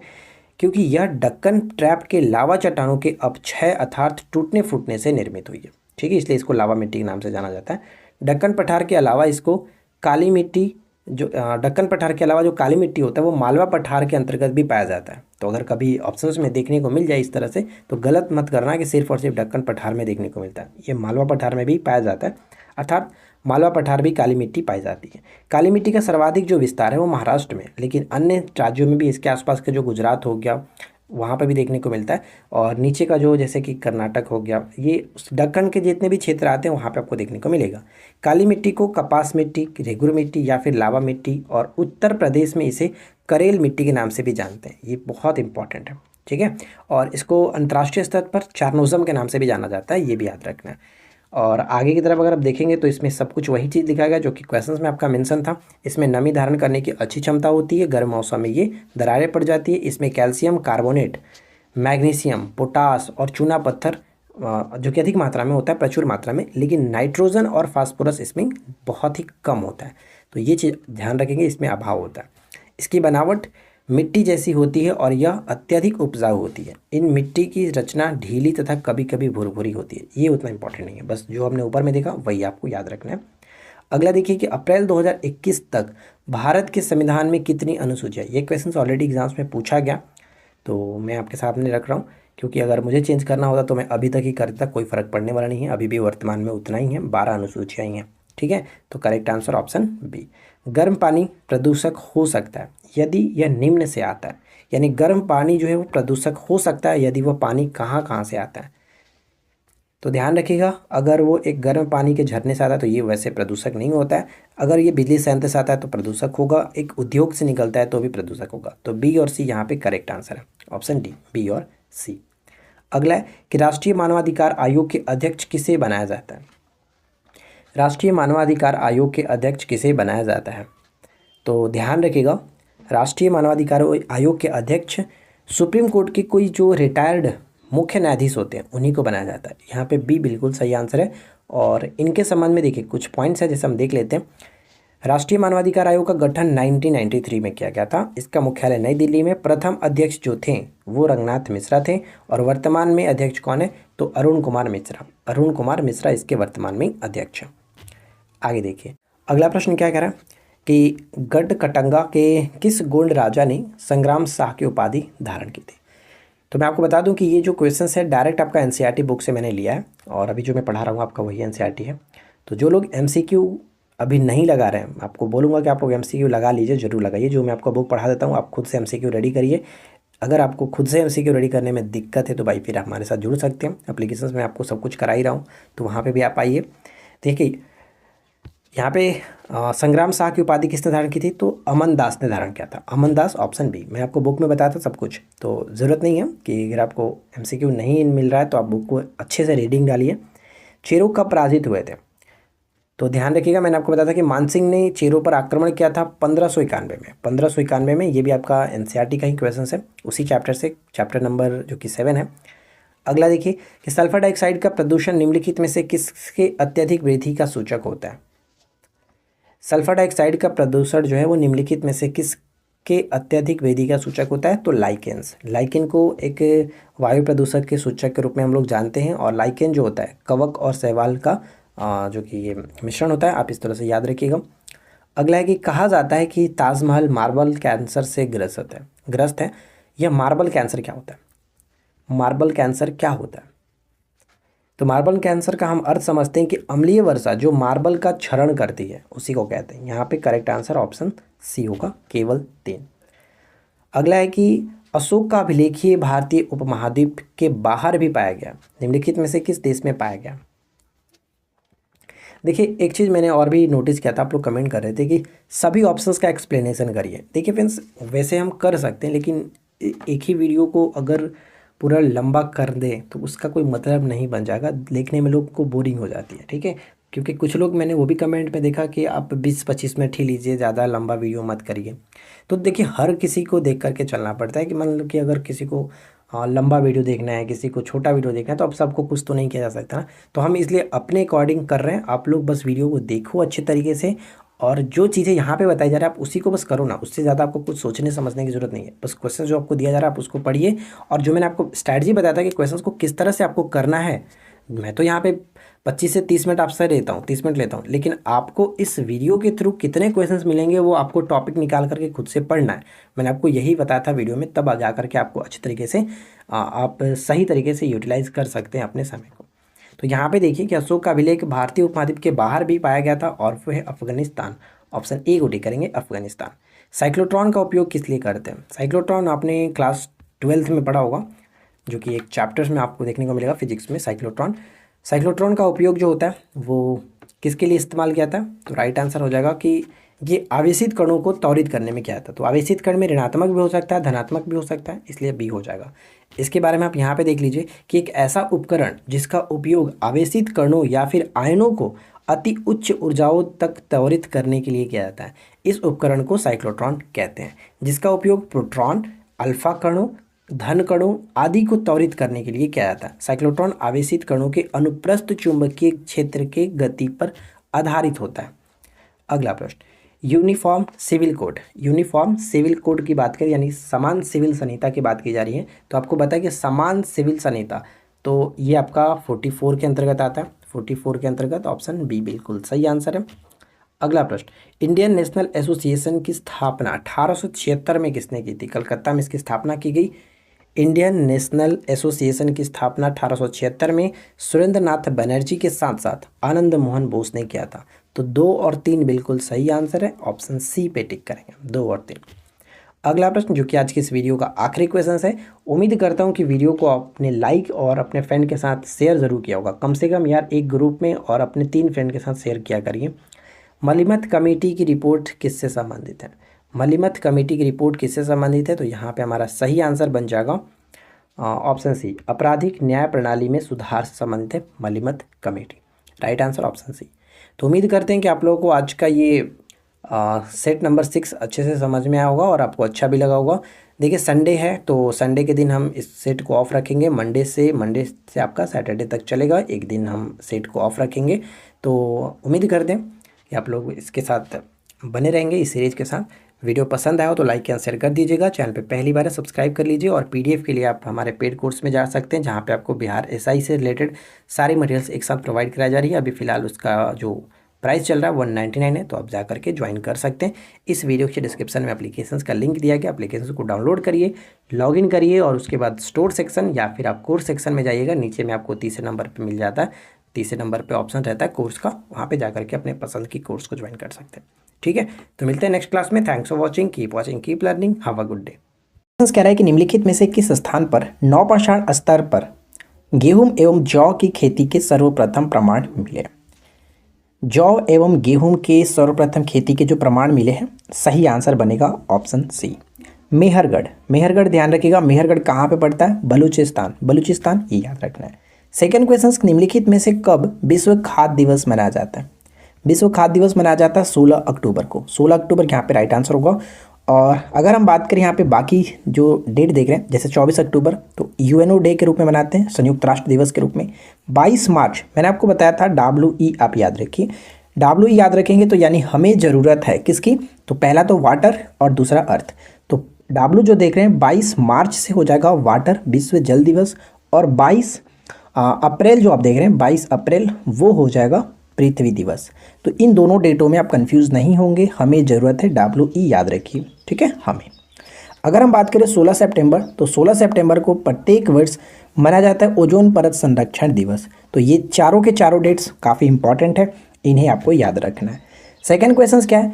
दीवाने अर्ज नामक जो विभाग है इसकी स्थापना किसने की थी? दीवाने अर्ज नामक विभाग की स्थापना किसने की थी? तो इस प्रश्न का करेक्ट आंसर बनेगा ऑप्शन डी, बलबन। ठीक है, बलबन जिसको बहाउद्दीन के नाम से भी जाना जाता है, बहाउद्दीन इसका वास्तविक नाम था। जिले इलाही की उपाधि इसने धारण की थी और अपने विद्रोहियों के प्रति कह सकते हैं लौ एवं रक्त की नीति को अपनाया था। अब यहाँ पे हम बात करते हैं फिरोज शाह तुगलक। फिरोज शाह तुगलक ने भी कई जो कि विभागों की स्थापना किया था। जैसे हम लोग याद रखे थे, एक ट्रिक था हमारा खैबा, ठीक है, हमने आपको बताया था खैबर ट्रिक करके। तो दीवाने खैरात, दीवाने इस्तिहाक और दीवाने बदंगान, इन तीनों की स्थापना फिरोज शाह तुगलक ने किया था। अलाउद्दीन खिलजी की अगर हम बात करें तो अलाउद्दीन खिलजी की एक रियासत थी दीवाने मुस्तखराज के नाम से हम इसको जानते हैं। और मोहम्मद बिन तुगलक की बात करें तो दीवाने कोही नामक एक कृषि विभाग की स्थापना मोहम्मद बिन तुगलक ने की थी। तो इन सभी डेटों को इन सभी चीज़ों को आपको याद रखना है। नेक्स्ट क्वेश्चन है कि पापीकोंदा नेशनल पार्क निम्नलिखित में से किस राज्य में स्थित है? पापीकोंदा नेशनल पार्क का संबंध हो जाता है ऑप्शन डी से, आंध्र प्रदेश। आंध्र प्रदेश करेक्ट होगा। उड़ीसा के संबंध में 2 चीज़ याद रखेंगे, जैसे एक होता है भितरकनिका और एक याद रखेंगे सतकोसिया। ठीक है, सतकोसिया टाइगर रिजर्व, ये दोनों पूछा जाता है। तो फिलहाल यहाँ पे राइट आंसर आपका बनेगा डी। अगला क्वेश्चन, योम कीपर युद्ध जो है किस वर्ष लड़ा गया था? योम कीपर युद्ध किस वर्ष में लड़ा गया था? ये जो युद्ध हुआ था इजराइल और मिस्र और साथ ही साथ सीरिया के बीच लड़ा गया था। कब? तो करेक्ट आंसर हो जाएगा option C, 1973। 1973 C will be right answer. अगला प्रश्न, सिटी ऑफ रैट्स के नाम से किसे जाना जाता है? सिटी ऑफ रैट्स के नाम से किसे जानते हैं? Option B, Mexico City. Mexico City, option B को टिक करेंगे। देखिए ग्लासगो को कई नामों से जाना गया है। ग्लासगो को जैसे फैशन टाउन के नाम से जानते हैं, ध्यान रखिएगा ग्लासगो को कई नामों से जाना जाता है। जैसे मैं आपको बता दूं कि मैजिक सिटी के नाम से, फ्लैश टाउन के नाम से, गोल्डन रॉक के नाम से जाना जाता है ग्लासगो को। इन दोनों को याद रखेंगे। आगे बढ़ते हैं। अगला क्वेश्चन की दूसरी पंचवर्षीय योजना की रूपरेखा किसने तैयार की थी? दूसरी पंचवर्षीय योजना का जो समय था वो कब से कब था? 56 से लेकर के 61 तक। ठीक है, 1956 से 1961 तक। और यहाँ पे अगर हम बात करें कि ये पंचवर्षीय योजना का संबंध की रूपरेखा किससे संबंध था, तो पीसी महालनोबिस से संबंध रखता था। C will be a right answer. जो पहला था यानी कि जो पहला पंचवर्षीय योजना था वो हेराल्ड डोमर मॉडल पर आधारित था।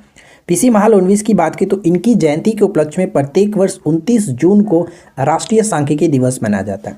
इनका जन्म हुआ कब था? तो 29 जून 1800, ध्यान रखिएगा 1893, ठीक है, इनका जन्म हुआ था पीसी महालनोबिस जी का।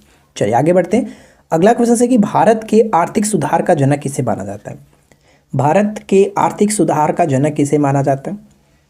इस प्रश्न का correct answer option C, Manmohan Singh, ठीक है, मनमोहन सिंह, ये ध्यान रहेगा। तो मैं आपको बता दूं कि जो 1991 में उदार औद्योगिकरण नीति जो लागू की गई थी, वो उस वक्त ये वित्त मंत्री थे और पीवी जो नरसिम्हा राव थे, ये उस वक्त प्रधानमंत्री थे। तो ये आपको याद रखना है, ठीक है फ्रेंड्स। चलिए अगला क्वेश्चन, निम्नलिखित में से किस राज्य के वनों के अंतर्गत क्षेत्रफल का प्रतिशत सबसे अधिक है? ध्यान रखिएगा, क्षेत्रफल का प्रतिशत सबसे अधिक है, क्वेश्चंस में पूछा जा रहा है।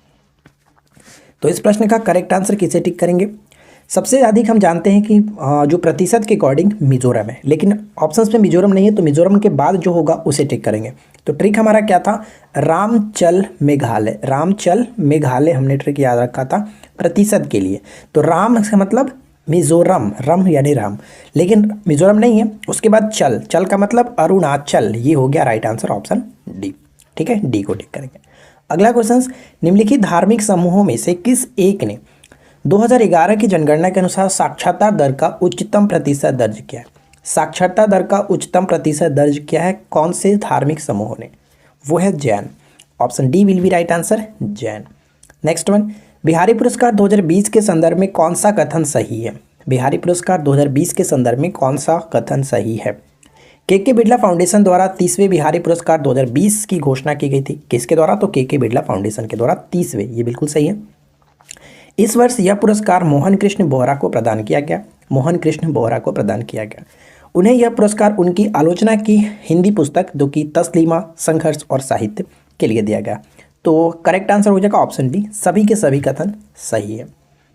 नेक्स्ट वन है कि किसी राज्य में विधान परिषद की स्थापना और समाप्ति का प्रावधान है? संविधान के किस अनुच्छेद के अंतर्गत? विधान परिषद, ध्यान रखिएगा परिषद की बात की जा रही है। तो विधान परिषद की स्थापना या फिर उसके समाप्ति का जो प्रावधान है वो 169 के अंतर्गत आता है, 169। जबकि विधानसभा की बात करें, विधानसभा 170 के अंतर्गत आता है, ये आपको याद रखना है। अगला क्वेश्चन, निम्नलिखित में से कौन सा मिलान सही है? तो बताइए कि कौन सा मिलान सही तरीके से किया गया? औरंगजेब का मकबरा खुलदाबाद जो कि महाराष्ट्र में पड़ता है, एतमाद-उद-दौला का मकबरा आगरा में है, शेख सलीम चिश्ती का मकबरा फतेहपुर सिकरी में पड़ता है और अब्दुल रहीम खाने खाना का मकबरा दिल्ली में। यानी सभी के सभी मिलान बिल्कुल सही है। तो राइट आंसर क्या हो जाएगा? Option D. दोस्तों आशा करते हैं कि आप लोग को ये वीडियो अच्छा लग रहा होगा। एंड तक वीडियो को देखिए। अगर आपको और अच्छा लगे तो ही वीडियो को लाइक करिएगा और चैनल को सब्सक्राइब करिएगा, क्योंकि यहाँ पर आपको इसी तरह की मज़ेदार कंटेंट हमेशा देखने को मिलता है। तो बस हमारे साथ आप बने रहिए और अपना प्रैक्टिस करते रहिए। अग्नाशय की कौन सी कोशिकाएं इंसुलिन का निर्माण करती है? इंसुलिन का निर्माण पेनक्रियाज में होता है, पेनक्रियाज में उपस्थित बीटा कोशिका से, option D will be right answer, ठीक है। चलिए अगला क्वेश्चन, नेक्स्ट वन है कि निम्नलिखित में से कौन सी मिट्टी नदियों द्वारा जमा की जाती है? कौन सी मिट्टी नदियों द्वारा जमा की जाती है? तो यहाँ पे राइट आंसर बनेगा ऑप्शन सी, जलोढ़ मिट्टी। हमारे भारत में अगर हम बात करें, भारत में सबसे अधिक क्षेत्रफल पे जो पाई जाने वाली मिट्टी है वो जलोढ़ मिट्टी है। इसे डोमट मिट्टी के नाम से भी जानते हैं, एलुवियम सॉइल के नाम से भी इंग्लिश इसका वर्ड होता है, एलुमिनियम सॉइल, जलोढ़क मिट्टी। तो ये आपको याद रखना है, C will be correct answer. Next question क्या बनता है? निम्नलिखित में से कौन मेघालय के पठार का भाग नहीं है? कौन मेघालय के पठार का भाग नहीं है? तो करेक्ट आंसर क्या होगा? भुवन हिल्स। भुवन जो हिल्स है, भुवन हिल्स ये इसके अंतर्गत नहीं आता, ये पड़ता है आपका असम में ही पड़ता है। तो ध्यान रखिएगा कौन से जिले में? तो असम जिले की, असम में जिले की अगर हम बात करें तो बराक घाटी के, ठीक है, बराक घाटी के कछार जिले में, याद रखना है कछार जिले में। आगे बढ़ते हैं। करेवा मिट्टी जो कि जफरान मतलब केसर की एक प्रकार होता है, जफरान की खेती के लिए उपयोगी है, कहाँ पाया जाता है? तो ध्यान रखना है करेवा मिट्टी भारत में सिर्फ और सिर्फ कश्मीर हिमालय में मिलता है। सही आंसर हो जाएगा ऑप्शन ए, क्योंकि केसर की खेती सिर्फ और सिर्फ जम्मू कश्मीर में ही की जाती है भारत में। अगला क्वेश्चन, आंग्ल मराठा युद्ध के संदर्भ में निम्नलिखित कथनों पर विचार करिए। आंग्ल मराठा युद्ध के संबंध में। तो पहला पॉइंट से कि प्रथम आंग्ल मराठा युद्ध देवगांव की संधि के साथ समाप्त हुआ, ये पॉइंट गलत है, क्योंकि प्रथम आंग्ल मराठा युद्ध का समापन 1782 में हुआ था और 1782 में कौन सी संधि हुई थी? सलबाई की संधि, यहाँ पे ये पॉइंट गलत है। और द्वितीय आंग्ल मराठा युद्ध का समापन सलबाई की संधि के तहत, ये पॉइंट गलत है, क्योंकि द्वितीय जो आंग्ल मराठा युद्ध का समापन हुआ वो देवगांव की संधि के तहत हुआ था। देवगांव की संधि के मतलब हम वहाँ पे भी जैसे कि देखिए देवगांव की संधि 1803 है और जबकि द्वितीय आंग्ल मराठा युद्ध का संबंध भी 1803 से 1805 के बीच था। तो यानी कि देवगांव की संधि का संबंध कहीं ना कहीं आपका द्वितीय से रहा था, ना कि प्रथम से। तो ये पॉइंट भी आपका गलत है। आगे बढ़ते हैं। तृतीय आंग्ल मराठा युद्ध में मराठों की हार के बाद अंग्रेजों ने पेशवा के वंशानुगत पद को समाप्त कर दिया था। तीसरा आंग्ल मराठा युद्ध जो हुआ था करीब 1818 में हुआ था, 1718 में, जबकि लॉर्ड हेस्टिंग्स के समय में, ठीक है, लॉर्ड हेस्टिंग्स के समय में। और उसके बाद समझ कह सकते हैं कि जो पेशवा की जो शक्ति थी वो पूरी तरह से खत्म हो चुकी थी, समाप्त कर दिया गया था। तो यहाँ पे सी बिल्कुल सही आंसर, यानी कि तीसरा पॉइंट करेक्ट है। तो केवल और केवल 3 को टिक करेंगे, ये ध्यान रखना, ठीक है। चलिए अगला प्रश्न, निम्नलिखित में से सरजामी प्रथा किससे संबंधित है? सरजामी प्रथा किससे संबंधित है? तो सरजामी प्रथा का संबंध मराठा भू राजस्व से संबंध रखता है, बी को टिक करेंगे, मराठा भू राजस्व से संबंध रखता है। कौन सा अंग्रेज अधिकारी 1615 में जहांगीर से मिलकर मुगल साम्राज्य के सभी भागों में व्यापार करने और फैक्ट्रियां खोलने का अधिकार देने वाला एक शाही फरमान जारी करने में सफल रहा था? वो कौन था? Sir Thomas Roe. Sir Thomas Roe, option B बिल्कुल करेक्ट आंसर होगा, sir Thomas Roe. Next one है कि निम्नलिखित कथनों पर विचार करिए। यहाँ पे देखिए 2 पॉइंट्स दिया गया। नेक्स्ट पहला पॉइंट है कि पुरुषों में जो वृषण और स्त्रियों में अंडाशय प्राथमिक लैंगिक अंग होते हैं, बिल्कुल सही है। सेकेंड पॉइंट कि शुक्राणु के साथ एक अंडाणु के संलयन की प्रक्रिया को निषेचन यानी कि फर्टिलाइजेशन कहते हैं, तो ये भी बिल्कुल सही है। दोनों के दोनों पॉइंट्स बिल्कुल सही होने की ऑप्शन सी करेक्ट आंसर होगा। ये क्वेश्चन आपका एनसीईआरटी से लिया गया, यानी कुछ क्वेश्चन आपको यहाँ पे एनसीईआरटी से देखने को मिलेगा, जो कि एग्जाम्स में भी आजकल यही हो रहा है। तो हम लोग पूरी कोशिश करेंगे कि ज़्यादा से ज़्यादा एनसीईआरटी को कवर करें, ठीक है। नेक्स्ट क्वेश्चन है कि तेल नदी निम्नलिखित में से किस नदी की सहायक नदी है? तेल नदी, तेल नदी का संबंध हो जाएगा किससे? C will be correct answer, Mahanadi से, ठीक है। महानदी बिल्कुल सही आंसर होगा। अब बात करें महानदी का उद्गम कहाँ से होता है, तो महानदी का उद्गम कह सकते हैं कि रायपुर के समीप सिहावा पर्वत से होता है। सिहावा नामक पहाड़ी या फिर पर्वत से होता है, ये याद रखना है। इसे हम लोग प्राचीन काल में अलग नामों से भी जानते थे, जिसको हम लोग चित्रोत्पला के नाम से जानते थे, ये याद रखिएगा।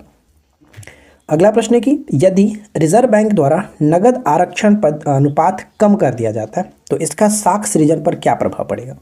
इसके साख सृजन पर क्या प्रभाव पड़ेगा? तो वो बढ़ाएगा, ठीक है, वो बढ़ जाएगा, यानी सही आंसर है ऑप्शन ए। वह अर्थशास्त्री जिसने पहली बार वैज्ञानिक रूप से भारत में राष्ट्रीय आय का निर्धारण किया। ध्यान रखिएगा यहाँ पे एक वर्ड है वैज्ञानिक रूप से।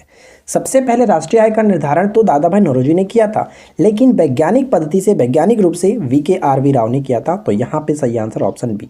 कंफ्यूज नहीं होना है, क्योंकि यहाँ पे गलती होने की चांसेस ज़्यादा है। नेक्स्ट वन, 2011 की जनगणना के अनुसार भारत की कुल जनसंख्या में शहरी जनसंख्या का प्रतिशत कितना है? ध्यान रखेंगे शहरी जनसंख्या का प्रतिशत आपसे पूछा जा रहा है।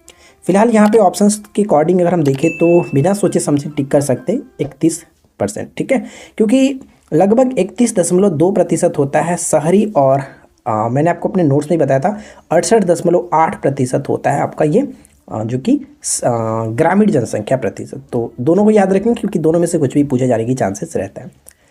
EPCG का पूर्ण रूप क्या है? EPCG का पूर्ण रूप क्या है? ध्यान रखिएगा फ्रेंड्स, प्री या फिर मेंस दोनों में से आपका ये सिलेबस में होता है कि एक फुल फॉर्म डेफिनेटली देता है, फुल फॉर्म पूछे जाने की चांसेस रहता है। और फुल फॉर्म में अगर हम ध्यान रखें तो आपको ये याद रखना है कि 3 से 4 वर्ड वाले ही देखने को मिलता है। जैसे कि यहाँ पे EPCG जो है वो 4 लेटर वाला है। इसी तरह से देखने को मिलेगा ज़्यादातर, या फिर 3 लेटर, ये 2 आपको याद रखना। ज़्यादातर कोशिश करना है जो इंपॉर्टेंट हो, जो चर्चा में रहता है, उस तरह से याद रखिए। तो EPCG का पूर्ण रूप होता है एक्सपोर्ट प्रमोशन कैपिटल गुड्स, यानी सी यहाँ पे बिल्कुल सही आंसर बनेगा। अगला क्वेश्चन कि अबिसिनिया का पठार निम्नलिखित में से किस देश में स्थित है? तो हाल ही में हमने लूसेंट जो सब्जेक्टिव हमारा चल रहा है उसमें हम लोगों ने पठार को कवर किया था, और मैंने आपको वहाँ पे बताया था कि अबिसिनिया का जो पठार है इथोपिया और सोमालिया में विस्तृत है। तो यहाँ पे फिलहाल करेक्ट आंसर क्या हो जाएगा? Ethiopia, option A. अंग्रेजों और फ्रांसीसियों के बीच लड़े गए युद्ध को किस नाम से जाना जाता है? अंग्रेजों और फ्रांसीसियों के बीच लड़े गए युद्ध को किस नाम से जाना जाता है? तो इस प्रश्न का राइट आंसर बनेगा ऑप्शन बी, कर्नाटक युद्ध। कर्नाटक युद्ध। एक चीज़ ध्यान रखिएगा फ्रेंड्स, जो आपके एग्जाम्स का जो पैटर्न है, यानी कि जो 75 करीब हम लेकर के चलते हैं कि जीके जीएस पूछा जाएगा, तो इसमें हम लोग ज़्यादातर क्वेश्चंस जो रहने की चांसेस होती है वो लूसेंट बुक से रहता है, क्योंकि बिहार के चाहे कोई भी आप एग्ज़ाम्स देख लो, अब मैं बिहार पुलिस की बात नहीं करूँगा, और जो एग्ज़ाम्स हो गया जिसको पैटर्न छेड़छाड़ किया गया था उसको हम लोग साइड में रख करके अगर हम जेन्यून बात करें कि जेन्यून पैटर्न क्या होता है, तो उसमें हम देखें तो आपका मोस्टली जो क्वेश्चंस होगा वो लूसेंट से कवर हो जाएगा। तो हम लोग इसीलिए लूसेंट बुक को लेकर के चल रहे हैं, जिसको होमवर्क पे मैं आपको रात को देता हूँ, आपको पढ़ के आना होता है और उसके नेक्स्ट डे आपको देखने को मिलता है वीडियो एमसीक्यू। तो आप उसको कवर करते चलिए और हम पूरे सेट में कोशिश करेंगे कि लूसेंट से क्वेश्चंस को भी इंक्लूड करें, और जैसे कि मैंने इस वीडियो में भी किया है, पीछे के 2 वीडियो मैंने आपको दिया उसमें भी मैंने किया है। ठीक है, तो लूसेंट बुक को भी कवर करना है, साथ साथ एनसीईआरटी को भी लेकर के चलना है, और कुछ एक्स्ट्रा जो क्वेश्चंस होते हैं, जैसे कि मैंने आपको ऊपर में क्वेश्चन एक बताया था, जो युद्ध था योम कीपर युद्ध, उसको याद रखिएगा, जैसे कि वो आपका इधर उधर कहीं देखने को नहीं मिलता है। तो वो कुछ कुछ क्वेश्चंस ऐसे होते हैं जो एग्जाम्स में आपको प्रैक्टिस करते करते कहीं कहीं से इकट्ठा करने पर मिलता है। अब कहोगे कि कोई एक बुक पढ़ लेंगे वहाँ से सभी क्वेश्चंस मिल जाए, तो ऐसा नहीं होता है। आपको प्रैक्टिस करना रहता है, इधर उधर सर्च करते रहना है, क्योंकि जीके कहीं से भी मिले आप उसको बस पढ़ते चलिए। ठीक है, तो आई होप कि समझ चुके होंगे मैं क्या कहना चाह रहा हूँ। देखिए, हर तरह से आपको गाइड किया जाएगा अगर आप हमारे साथ बने रहेंगे तब। चलिए, इस प्रश्न का राइट आंसर क्या होगा? कर्नाटक युद्ध। तो कर्नाटक युद्ध के बारे में आपको बहुत चीज़ें पता होगी, बहुत सारी बार बताई गई है। नेक्स्ट वन क्या है कि निम्नलिखित में से किस सिख गुरु को मुगल सम्राट अकबर ने 500 बीघा ज़मीन दिया था?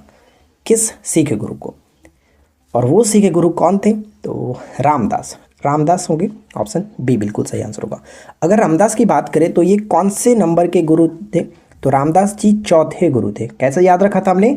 राम, यानी कि रामायण में 4 भाइयों में से एक थे राम, 4। ठीक है, और अर्जुन कौन से गुरु थे? तो ये 5, क्योंकि 5 पांडवों में से अर्जुन एक थे। तो इस तरह से आप याद रखेंगे। गुरु गोविंद सिंह की बात करें तो ये अंतिम गुरु थे, और गुरु हरकिशन की बात करें 8वें गुरु से, ये याद रखना। ठीक है, चलिए आगे बढ़ते हैं। अगला प्रश्न बनता है कि हर्षेल समिति का गठन कब किया गया था? हर्षेल समिति का गठन कब किया गया था? हर्षेल समिति का गठन जो है वो टकसाल संबंधी सुझाव पर विचार करने के उद्देश्य से 1893 में गठन किया गया था। राइट आंसर हो जाएगा ऑप्शन बी। ठीक है, अगला क्वेश्चन, प्राकृतिक रूप से पाई जाने वाली ग्रीन हाउस गैस जो सर्वाधिक ग्रीन हाउस इफेक्ट करती है वो कौन सा होगा? सर्वाधिक ग्रीन हाउस गैस को इफेक्ट करती है वो कौन सा है? तो अगर आपने यहाँ पे ऑप्शन डी को टिक किया है तो आपने गलती की है, क्योंकि अकॉर्डिंग टू ऑप्शंस हम यहाँ पे देखें तो जलवाष्प भी है। वाटर वेपर सबसे ज़्यादा होगा। अगर ऑप्शंस में जलवाष्प ना हो उस कंडीशन में हमें कार्बन डाइऑक्साइड को टिक करना होगा। तो फिलहाल यहाँ पे सही आंसर हमारा बनेगा ऑप्शन बी, जलवाष्प। ठीक है, नेक्स्ट वन, महासागरीय जल की लवणता गहराई के साथ क्या होती है? महासागरीय जल की जो लवणता होती है वह गहराई के साथ क्या होता है? तो गहराई के साथ बढ़ती जाती है। ऑप्शन ए बिल्कुल सही आंसर होगा। नेक्स्ट क्वेश्चन से कि सिखों के संदर्भ में निम्नलिखित कथनों पर विचार करिए। तो यहाँ पे देखिए 3 पॉइंट्स दिया गया, तीनों को अच्छे तरीके से पढ़िए और बताइए कि राइट आंसर क्या होगा, कौन सा कथन सही है। चलिए हम एक एक करके देखते हैं। पहला पॉइंट्स कि सिख धर्म की शुरुआत गुरु नानक ने की थी। सिख धर्म के संस्थापक के रूप में गुरु नानक जी को जाना जाता है। सिखों को लड़ाकू समुदाय के रूप में बदलने का जो काम है वो किसका है? गुरु हरगोविंद जी का। गुरु हरगोविंद सिखों के 6ठे गुरु थे, ये आपको याद रखना है। और अपने आखिरी जो गुरु थे गुरु गोविंद सिंह के नेतृत्व में सिख एक राजनीतिक और फौजी ताकत बने। तो ये भी बिल्कुल सही है, अंतिम गुरु थे, क्योंकि आखिरी बात की जा रहा है, आखिरी गुरु अंतिम गुरु थे। का जन्म कहाँ पे हुआ था? 1666 ईस्वी पटना में, ये ध्यान रखिएगा। चलिए आगे बढ़ते हैं। तो अकॉर्डिंग टू ऑप्शन हम तीनों के तीनों कथन सही है, तो राइट आंसर हम डी को टिक करेंगे। ऑप्शन डी बिल्कुल सही आंसर है। नेक्स्ट क्वेश्चन बनता है कि दूसरा सिकंदर किसे माना जाता है? दूसरा सिकंदर के रूप में किसे जानते हैं? सही आंसर बनेगा ऑप्शन डी, अलाउद्दीन खिलजी। अलाउद्दीन खिलजी को दूसरा सिकंदर कहा जाता है या फिर सिकंदर सानी के नाम से जानते हैं। ध्यान रखिएगा, एक क्वेश्चन पूछा जाता है कि अलाउद्दीन जो खिलजी है उसने सिकंदर की तरह जो विश्व विजय का विचार था किसके कहने पर त्याग दिया था? किसके कहने पर? तो उसका एक मित्र था जो कि दिल्ली का कोतवाल कह सकते हैं, उनका नाम क्या था? अलाउल मुल्क। अलाउल मुल्क के कहने पर इसने अपना विश्व विजय का विचार त्याग दिया था। ठीक है, अलाउद्दीन खिलजी के संबंध में कई सारे क्वेश्चंस एग्जाम्स के पॉइंट ऑफ व्यू से इंपॉर्टेंट होते हैं, जैसे स्थायी सेना रखने की प्रथा, सेना को नगद वेतन देने की जो प्रथा है, घोड़ा दागने की प्रथा। घोड़ा दागने का मतलब क्या होता है? घोड़े को भी पहचान देने का एक तरीका इसने स्टार्ट किया था। भू राजस्व की दर जो है अपने समय में उन्होंने आधा कर दिया था, यानी 1/2 कर दिया था। बाजार नियंत्रण प्रणाली को स्टार्ट किया, साथ ही साथ मूल्य नियंत्रण प्रणाली को स्टार्ट किया, अलाई दरवाज़ा को बनाया, सिरी किला को बनाया, हज़ार खंबत महल की स्टार्टिंग कराई। और देखिए एक क्वेश्चन से याद रखेंगे, अलाई दरवाज़ा जो है इस्लामी वास्तुकला का रत्न के नाम से जाना जाता है। इस्लामी वास्तुकला का रत्न के नाम से जाना जाता है अलाई दरवाज़ा। तो इन सभी चीज़ों को याद रखना है। अगला क्वेश्चन, निम्नलिखित में से कौन सा सिंथेटिक रबर है, कृत्रिम रबर है, बताइए कौन सा। Neoprene, neoprene option A. Isoprene जो होता है वो प्राकृतिक रबर होता है, प्राकृतिक बहुलक है।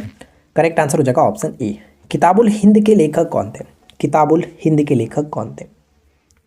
किताबुल हिंद के लेखक अल-बिरूनी, ऑप्शन डी अल-बिरूनी। हिमालय पर्वत एक प्रकार है किसका, हिमालय पर्वत किसका एक प्रकार है, तो इसे हम लोग वलित पर्वत के उदाहरण के रूप में जानते हैं। राइट आंसर क्या बनेगा, ऑप्शन बी, वलित पर्वत का उदाहरण माना जाता है हिमालय पर्वत। अगला प्रश्न देखिए, हिमालय से निकलने वाली नदियाँ जहाँ विलुप्त हो जाती है उसे क्या कहते हैं। हिमालय से निकलने वाली नदियाँ जहाँ विलुप्त हो जाती है उसे हम लोग किस नाम से जानते हैं, उसे भावर कहा जाता है, Bhabar. Option C will be right answer. संविधान सभा की प्रथम बैठक कब हुई थी, संविधान सभा की प्रथम बैठक कब की गई थी, तो राइट आंसर बनेगा ऑप्शन सी, 9 दिसंबर 1946 को, जिसमें अध्यक्ष किसे बनाया गया था, अस्थायी अध्यक्ष डॉक्टर सच्चिदानंद सिन्हा को, जो कि इस सभा के वरिष्ठ नेता थे, उन्हीं को बनाया गया था।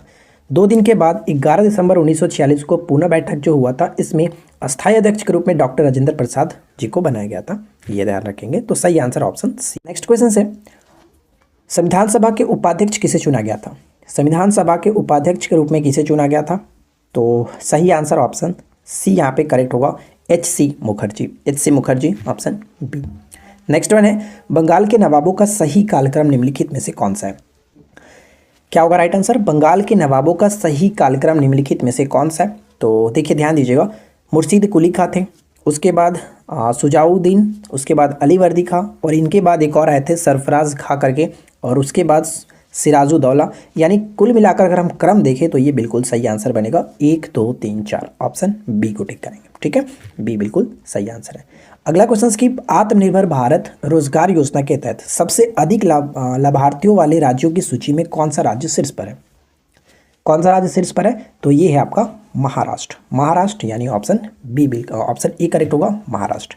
अगला प्रश्न, निम्नलिखित में से किसे हाल ही में भारतीय पर्वतारोहण फाउंडेशन की पहली महिला अध्यक्ष के रूप में चुना गया, पहली महिला अध्यक्ष के रूप में चुना गया किसे, हर्षवंती विष्टी, हर्षवंती विष्टी, ऑप्शन बी बिल्कुल करेक्ट होगा। अगला प्रश्न देखिए, वित्त आयोग के निम्न शामिल होते हैं, वित्त आयोग में कौन कौन शामिल होते हैं, जैसे वित्त आयोग एक संवैधानिक निकाय है जिसका गठन 280 अनुच्छेद के तहत प्रत्येक 5 वर्ष पर राष्ट्रपति के द्वारा किया जाता है, और इसमें जो होते हैं एक अध्यक्ष होते हैं और इसके साथ ही साथ 4 अन्य सदस्य होते हैं, यानी एक अध्यक्ष और 4 अन्य सदस्य होते हैं, तो बी को टिक करेंगे, ऑप्शन बी करेक्ट आंसर है। ठीक है, नेक्स्ट क्वेश्चन देखिए, भारत के कुछ क्षेत्रों में लोग जमीन के अंदर गड्ढों में रहते थे, इस बात का संकेत खुदाई से निम्नलिखित में से मिलता है, कहाँ के खुदाई से मिला है, गड्ढों के अंदर मतलब रहते थे, तो जिसको हम लोग गर्त निवास का साक्ष्य कह सकते हैं, जैसे कि आपको मैंने बताया था बुर्ज होम, बुर्ज होम मैंने आपको नोट्स में भी बहुत अच्छे तरीके से लिखा है, प्राचीन काल के जो भी प्रमुख स्थल थे उस टॉपिक को आप पढ़ेंगे तो वहाँ पे आपको सारी चीज़ें मिल जाएगी। तो बुर्ज होम में आपने देखा था कि गर्त निवास के साक्ष्य मिले हैं, जो कि कश्मीर में पड़ता है, यानी सही आंसर ऑप्शन बी। भारतीय मसाला बोर्ड का मुख्यालय कहाँ स्थित है, भारतीय मसाला बोर्ड का मुख्यालय कहाँ स्थित है, D will be right answer, Kochi. ठीक है, कोच्चि। निम्नलिखित में से कौन सी जनजाति उत्तरी अमेरिका में पाई जाती है, उत्तरी अमेरिका में पाई जाती है कौन सी जनजाति, इनुइट कह सकते हैं, इनुइट। ठीक है, इनुइट ऑप्शन बी बिल्कुल सही आंसर होगा। इनुइट जो है इसे आपको याद रखना है, जैसे कि ये ग्रीनलैंड, कनाडा, यूएसए, रूस के कुछ उत्तरी जो भाग है उसमें भी पाया जाता है, बर्फीले आर्कटिक जो इलाके हैं उसमें भी, तो इनुइट कहते हैं। इनुइट जो जनजाति है फिलहाल हम उत्तरी अमेरिका में टिक कर सकते हैं। निम्नलिखित में से किस राज्य की पुलिस को हाल ही में प्रेसिडेंट कलर पुरस्कार से सम्मानित किया गया, प्रेसिडेंट कलर पुरस्कार से सम्मानित किया गया किस राज्य की पुलिस को, तो यहाँ पे हमारा करेक्ट आंसर बन जाएगा ऑप्शन डी, यानी कि हिमाचल प्रदेश। ठीक है, Himachal Pradesh, option D. Next one है कि सुजीनी कढ़ाई किस राज्य से संबंधित है, सुजीनी जो कढ़ाई है, कढ़ाई किस राज्य से संबंधित है, इसका संबंध बिहार से, डी को टिक करेंगे, बिहार से। तो दोस्तों उम्मीद करते हैं कि अब तक आपको वीडियो पसंद आ चुकी होगी, या फिर वीडियो अगर आपको पसंद नहीं आई तो क्या पसंद नहीं है आप नीचे कमेंट करके बता सकते हैं, ताकि हम नेक्स्ट वीडियो में सुधार करके आपको पसंद दिलाएं। ठीक है, तो अगर आपको अच्छा लगे तो वीडियो को लाइक ज़रूर कर दीजिएगा, साथ ही साथ चैनल को सब्सक्राइब कर लीजिए और इस वीडियो को अपने दोस्तों के साथ कम से कम 5 दोस्तों के साथ तो शेयर ज़रूर किया करें, ग्रुप में शेयर किया करें, ताकि ज़्यादा से ज़्यादा स्टूडेंट्स हमारे साथ जुड़ सके। देखिए नेक्स्ट क्वेश्चन की जब प्रकाश सघन माध्यम से विरल माध्यम में प्रवेश करती है तो उसकी गति पर क्या प्रभाव पड़ता है। सबसे पहले समझ लेते हैं कि सघन माध्यम और विरल माध्यम क्या होता है, जिसको एक डेंसर मीडियम कहते हैं और एक आपका रेरर मीडियम होता है। देखिए सघन माध्यम हम जैसे कि अगर 2 माध्यम की बात करें तो सघन, और जैसे सघन में हम ले लेते हैं कांच, और आपका विरल माध्यम की अगर हम बात करें तो विरल माध्यम में हम ले लेते हैं चलो हवा ले लेते हैं। विरल माध्यम में हवा, देखिए कोई भी मीडियम हो सकता है, दोनों की तुलना में जो ज़्यादा डेंसर रहेगा, जो ज़्यादा सघन रहेगा वो आपका सघन होगा, और जो कम रहेगा वो आपका विरल माध्यम होगा। तो जाहिर सी बात है अगर सघन माध्यम से विरल माध्यम में अगर हम कांच से हवा में प्रवेश करते हैं कोई भी प्रकाश, जैसे अगर इस तरह से समझिए कि अगर ऊपर का आपका जो विरल माध्यम है, या फिर चलो ऊपर में हम सघन ले लेते हैं, इस तरह से समझते हैं। ऊपर के अगर आपका सघन है तो सघन से अगर प्रकाश विरल माध्यम में जाता है तो पहले तो आपका ये डेंसर मीडियम है तो यहाँ पे प्रकाश धीमा होगा, लेकिन जैसे ही ये हवा में गुजरता है तो अब वहाँ पे क्या होगा, इसका रफ्तार थोड़ा सा बढ़ जाएगा, क्योंकि अब ये पहले सघन माध्यम में था, अब यहाँ पे जो मीडियम है वो थोड़ा सा कम हो गया, कम घना हो गया, तो सघन कह सकते हैं ना, जो विरल हो गया, तो इसमें आपका तेज़ी से होगा, यानी कि स्पीड उसका बढ़ जाता है। राइट आंसर हो जाएगा ऑप्शन ए। आशा करते हैं कि बात आप समझे होंगे। तो दोस्तों बस आज की इस वीडियो में इतना ही, मिलते हैं नेक्स्ट क्लास में। Thanks for watching, keep learning, have a good day. ये सबसे पहला प्रश्न है कि मुगल काल में प्रचलित शाहरुखी सिक्का क्या था। शाहरुखी जो सिक्का था वो क्या था। देखिए सबसे पहले तो ये पूछा जाएगा कि मुगल काल में प्रचलित शाहरुखी क्या था, तो एक प्रकार का ये सिक्का था और ये चांदी का सिक्का था। शाहरुखी जो कि चांदी का सिक्का था और ये बाबर के द्वारा स्टार्ट किया गया था। ठीक है, बाबर ने इसको चलाया था, ये भी चीज़ आपको याद रखना है। राइट, तो ऑप्शन हम यहाँ पे बी को टिक करेंगे। सेकेंड क्वेश्चन है कि बौद्ध त्रिपिटक के संदर्भ में निम्नलिखित युगों पर विचार करिए। यहाँ पे देखिए एक रचना विषय है और दूसरी तरफ वस्तु है। तो यहाँ पे हम क्या कह सकते हैं, देखिए पहला तो आपका विनय पिटक का संबंध दिया गया है दार्शनिक मामले से, सुत पिटक बुद्ध के उपदेश, और अभिधम पिटक संघ के लिए नियम के बारे में बात की गई है। तो हम यहाँ पे कहेंगे कि क्या सही है, तो सिर्फ और सिर्फ यहाँ पे जो मैच किया गया वो सही है, केवल और केवल 2, क्योंकि सुत पिटक का संबंध बुद्ध के उपदेश से होता है, जबकि विनय पिटक में है संघ के नियम के बारे में उल्लेख किया गया। फर्स्ट का यहाँ पे होगा और थर्ड का फर्स्ट के साथ मैच होना चाहिए। तो करेक्ट आंसर यहाँ पे मैच करेगा ऑप्शन बी, केवल और केवल 2, सुत पिटक बुद्ध के उपदेश इसमें संकलित किए गए। साथ ही साथ इसके संदर्भ में यहाँ पे 2-3 पॉइंट्स पे मैंने लिख रखा है, जैसे देखिए कि इसके रचनाकार से संबंधित क्वेश्चंस पूछे जाते हैं। ये जो त्रिपिटक है, त्रिपिटक के 3 भाग है, विनय पिटक, अभिधम पिटक और सुत पिटक। तो विनय पिटक की रचना किसने की है, उपाली ने किया। अभिधम पिटक मोगलीपुत्र जो कि तिस्से ने किया, और साथ ही साथ सुत पिटक के रचनाकार आनंद को माना जाता है। ठीक है, तो यहाँ पे तीनों चीज़ आपको याद रखना है, मोस्ट इंपॉर्टेंट हो जाएगा। क्वेश्चन नंबर 3 कह रहा है कि निम्नलिखित में से कौन सा रोग जीवाणु के कारण होता है। कौन सा रोग जीवाणु के कारण होता है। अकॉर्डिंग टू ऑप्शन हम देखेंगे तो यहाँ पे आपको देखने को मिलेगा ऑप्शन डी, हैजा जो होता है वो जीवाणु के कारण होने वाला एक रोग है। जीवाणु के कारण होने वाले अन्य रोगों की अगर हम बात करें तो निमोनिया होता है, टीबी जिसको ट्यूबरक्लोसिस के नाम से जानते हैं, कॉलेरा हो गया, टेटनस, फ्लेग, डिप्थीरिया, टाइफाइड, ये सभी के सभी जीवाणु के कारण होने वाले रोग हैं। तो अकॉर्डिंग टू ऑप्शन हम डी को टिक करके आगे बढ़ सकते हैं। क्वेश्चन नंबर 4 में है कि निम्नलिखित में से कौन सा रोग जीवाणु के कारण होता है। तो फिर से देखिए क्वेश्चन आपसे यही पूछा जा रहा है कि जीवाणु के कारण होने वाले रोग निम्नलिखित में से कौन से। तो अभी जस्ट हमने बात किया था डिप्थीरिया और टाइफाइड के बारे में। इन्फ्लुएंजा और रेबीज जो कि ये होता है वायरस के कारण, तो फर्स्ट और सेकेंड बिल्कुल सही है, यहाँ पे ऑप्शन ए को टिक करेंगे। ठीक है, चलिए क्वेश्चन नंबर 5, निम्नलिखित में कौन सा मिलान गलत है। अब यहाँ पे देखिए कौन सा मिलान गलत है। निमोनिया जीवाणु के साथ बिल्कुल सही, जो पीलिया है वो प्रभावित तो यकृत को करता है और ये वायरस के कारण होने वाला रोग है, इसलिए ये मिलान गलत है, ऑप्शन बी हो जाएगा। क्वेश्चन नंबर 6, छत्रपति शिवाजी महाराज पहली बार किस वर्ष में मुगलों के साथ संघर्ष में आए थे। पहली बार किस वर्ष में मुगलों के साथ संघर्ष में आए हुए थे छत्रपति शिवाजी महाराज। तो इसका सही आंसर बन जाएगा ऑप्शन बी, 1657 में। 1657 में ऑप्शन बी बिल्कुल सही होगा। वीडियो आपको पसंद आया, क्वेश्चंस अच्छे लगे तो प्लीज़ वीडियो को लाइक एंड शेयर करिएगा। चैनल पे पहली बार अगर आए हैं तो सब्सक्राइब करके नोटिफिकेशन बेल आइकन को ऑल पे सेट कर लीजिए। शिवाजी और मुगल संघर्ष तब शुरू हुआ था जब मराठों ने 1657 में अहमदनगर के पास जुन्नार में मुगल क्षेत्र पर आक्रमण किया था, यानी कि 1657, ये याद रखना। अगला है कि भारतीय इतिहास के मध्ययुगीन काल के दौरान मुहियान जो होते थे, मुन्हियान कहा जाता है, मुन्हियान आम तौर पर क्या थे? मुन्हियान जो होते आमतौर पर क्या होते थे? तो यहाँ पे ध्यान रखना है कि मध्ययुगीन काल में मुन्हियान जो थे वो गुप्त एजेंट हुआ करते थे। ऑप्शन डी बिल्कुल सही होगा, गुप्त एजेंट हुआ करते थे। यहाँ पे ऑप्शन डी होगा। क्वेश्चन नंबर 8 देखिए, काफ़ी अच्छा प्रश्न है कि नाफ्टा, जिसे पहले हम नाफ्टा जानते थे, के बदले नया व्यापार समझौता हाल ही में लागू किया गया। इसके संबंध में निम्नलिखित कथनों पर विचार करना है। नाफ्टा के संबंध में देखिए, नाफ्टा के स्थान पर अब नया जो नाम हो गया USMCA हो गया। USMCA का मतलब यहाँ पे आप पूछा गया कि इसके अंतर्गत संयुक्त राज्य अमेरिका, मैक्सिको, कनाडा शामिल है। यानी US का मतलब संयुक्त राज्य अमेरिका USA हो गया, M का मतलब मैक्सिको, C का मतलब कनाडा, CA मतलब कनाडा इसमें आ जाता है। तो ये 3 देशों का समूह यहाँ पे USMCA हो गया नाफ्टा के संदर्भ में। तो राइट आंसर हम क्या कहेंगे? Option C। 1 और 2 दोनों बिल्कुल सही हैं।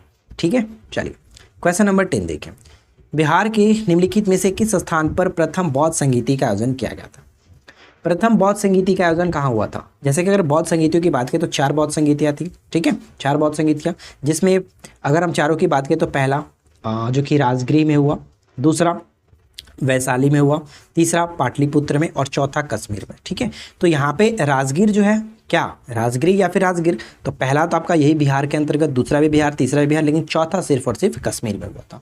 तो यहाँ पे करेक्ट आंसर हो जाएगा ऑप्शन ए, राजगीर। क्वेश्चन नंबर 11 है कि छुई मुई की पत्तियाँ दर्शाती हैं। छुई मुई की जो पत्तियाँ होती हैं वो दर्शाती हैं किस प्रकार की गति को ये दर्शाती?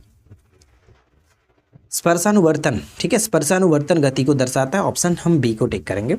और यहाँ पे देखिए इसके बारे में अच्छे तरीके से लिखा भी गया कि थिग्मोट्रॉपिज्म जो है, थिग्मोट्रॉपिज्म शब्द थिग्मो से लिया गया, जिसका अर्थ होता है स्पर्श या संपर्क, और अनुवर्तन जिसका अर्थ होता है दिशिक। उत्तेजनाओं को छूने या फिर संपर्क करने की प्रतिक्रिया में थिग्मोट्रॉपिज्म एक पौधे की दिशात्मक वृद्धि है। ठीक है, तो ये ध्यान में रखना है। रक्त समूह का आविष्कार किसने किया था? रक्त समूह, जो कि ब्लड ग्रुप की बात की जा रही है, जिसे हम जानते हैं ए बी और O, मेनली 4 ब्लड ग्रुप आपने देखा होगा। तो इसके बारे में आपको बताना है कि इसके आविष्कारक कौन थे। तो इसके आविष्कारक हम यहाँ पे देख सकते हैं, ऑप्शन डी हो जाएगा, इनमें से कोई नहीं, क्योंकि कार्ल लैंडस्टीनर ने रक्त समूह की खोज की थी। और इसमें आप 2 चीज़ मैंने आपको इससे पहले वाली वीडियो में बताया था रक्त समूह के बारे में। जो AB होता है, AB पॉजिटिव होता है, जिसे हम लोग क्या कहते हैं? यूनिवर्सल रिसेप्टर, यानी कि इसको सर्वग्राही कहा जाता है। ठीक है, सर्वग्राही। और O निगेटिव होता है, जिसको हम लोग यूनिवर्सल डोनर कहते हैं, सर्वदाता। तो ये दोनों इंपॉर्टेंट है, दोनों याद रखिएगा। विलियम हार्वे की बात करते हैं तो विलियम हार्वे ने रक्त परिसंचरण की खोज की थी। ठीक है, रक्त परिसंचरण की खोज की थी। अगला प्रश्न है कि किसने अकबर को ज़िले इलाही, खुदा की परछाई एवं फर-ए-इज़्दी, खुदा से निकलने वाली रोशनी कहा है? किसने कहा था अकबर को ज़िले इलाही? किसने कहा था अकबर को ज़िले इलाही की उपाधि जो दी गई थी, यानी कि किसने कहा था? तो यहाँ पे अबुल फजल बिल्कुल सही होगा, और अकबरनामा अबुल फजल नहीं लिखा है। अगला प्रश्न है कि कौन सा वेद त्रयी का भाग नहीं है? अगर आप हमारे रेगुलर व्यूअर हैं और इससे पहले की हमारी सारी वीडियोस को देखे होंगे तो कहीं ना कहीं आपको ये चीज़ देखने को मिला होगा। मैं कई बार बता चुका हूँ कि वेद त्रयी क्या होता है। जो स्टार्टिंग के 3 वेद हैं उनको संयुक्त रूप से वेद त्रयी कहा जाता है, यानी कि ऋग्वेद, यजुर्वेद और सामवेद, इन तीनों को संयुक्त रूप से वेद त्रयी के नाम से जानते हैं। लेकिन जो बाद का अथर्ववेद है इसको इसके अंतर्गत नहीं रखते। तो राइट आंसर क्या हो जाएगा? Option D. ठीक है, अगला प्रश्न कि डॉक्टर हवा के नाम से किसको जानते हैं? डॉक्टर हवा के नाम से किसको जानते हैं? देखिए ये सभी जो क्वेश्चंस हम आपको करा रहे हैं वो आपके एसआई के पैटर्न पे है। 2 बार हमने एसआई का पेपर अच्छे तरीके से देखा हुआ है, 2446, साथ ही साथ आपने अभी हाल ही का जो पेपर देखा 2213। इन सभी क्वेश्चंस को ध्यान में रखते हुए हम ये प्रैक्टिस सेट को चला रहे हैं, ताकि जहाँ जहाँ से टॉपिक से क्वेश्चंस पूछे गए वो आपको कराएं, और कुछ एक्स्ट्रा क्वेश्चंस भी आपके साथ डिस्कस किया जाए जो कि एग्जाम्स में पूछे जाने के चांसेस हैं। ठीक है, तो अगर आपको अच्छे तरीके से प्रिपरेशन करना है और आपको सीरियस होकर के प्रिपरेशन करना है तो फिर आप रेगुलर हमारे इस वीडियो को ज़रूर देखिए, कभी मिस मत करना, ठीक है। तो देखिए डॉक्टर हवा के नाम से हम हरमट्टन को जानते हैं, यहाँ पे ऑप्शन बी हो जाएगा, यानी केवल और केवल 2 डॉक्टर हवा के नाम से जाना जाता है। चलिए फिलहाल बढ़ते हैं अगले प्रश्न की तरफ, और अगला प्रश्न है कि किस कुषाण शासक ने अपने साम्राज्य का विस्तार बिहार तक किया था? किस कुषाण शासक ने अपने साम्राज्य का जो विस्तार है वो यहाँ तक बिहार तक किया था? तो राइट आंसर बन जाएगा option A, Vima Kadphises. Vima Kadphises is the right answer, option A बिल्कुल सही आंसर होगा। अगला प्रश्न है कि भारत में निम्न वायसरायों में से कौन किसके काल में Indian penal code, civil procedure code और क्रिमिनल प्रोसीजर कोड पारित किए गए थे? ये जो तीनों कोड हैं वो किस वायसराय के समय में पारित किए गए थे? तो बहुत ही सिंपल सा क्वेश्चन है, आप सभी को पता होगा, लॉर्ड कैनिंग, इन्हीं के समय में जो कि 1857 की घटना घटी थी। तो ये चीज़ आपको याद रखना है, ठीक है। 1857 ऑप्शन सी होगा, लॉर्ड कैनिंग। नेक्स्ट वन है कि निम्न में से अवध के स्वायत्त राज्य के संस्थापक कौन थे? अवध के स्वायत्त राज्य के संस्थापक के रूप में किसको जाना जाता है? किसे जानते हैं हम लोग? तो यहाँ पे हम कहेंगे शहादत जो खां है, शहादत खां, जिनको हम लोग बुरहान उल मुल्क के नाम से भी जानते हैं, ऑप्शन बी होगा करेक्ट आंसर। निम्नलिखित में से किसने मीर कासिम तथा सुजाउद्दौला के साथ मिलकर के अंग्रेजी ईस्ट इंडिया पर युद्ध घोषित किया और वे बाद में बक्सर के युद्ध में अंग्रेजों से पराजित हुए?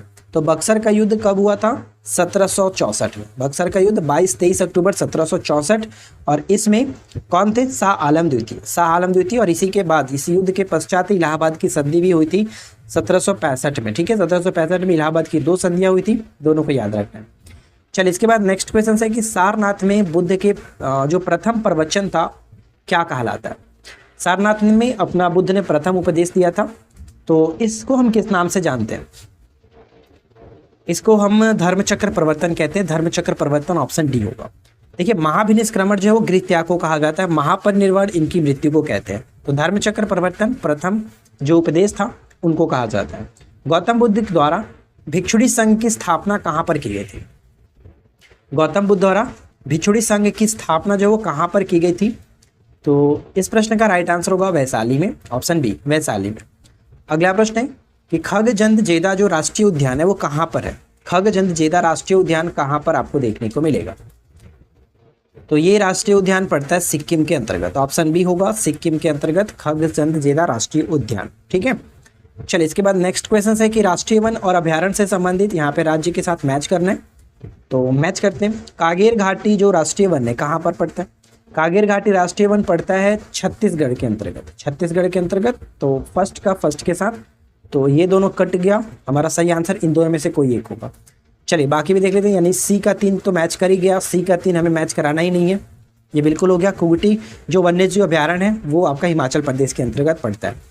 बी में देख लेते हैं नागरहोल राष्ट्रीय उद्यान, ये कर्नाटक में पड़ता है, यानी बी का 4th के साथ। बी का 4th कहाँ पर मिल रहा है? ऑप्शन बी बिल्कुल सही आंसर बन जाएगा।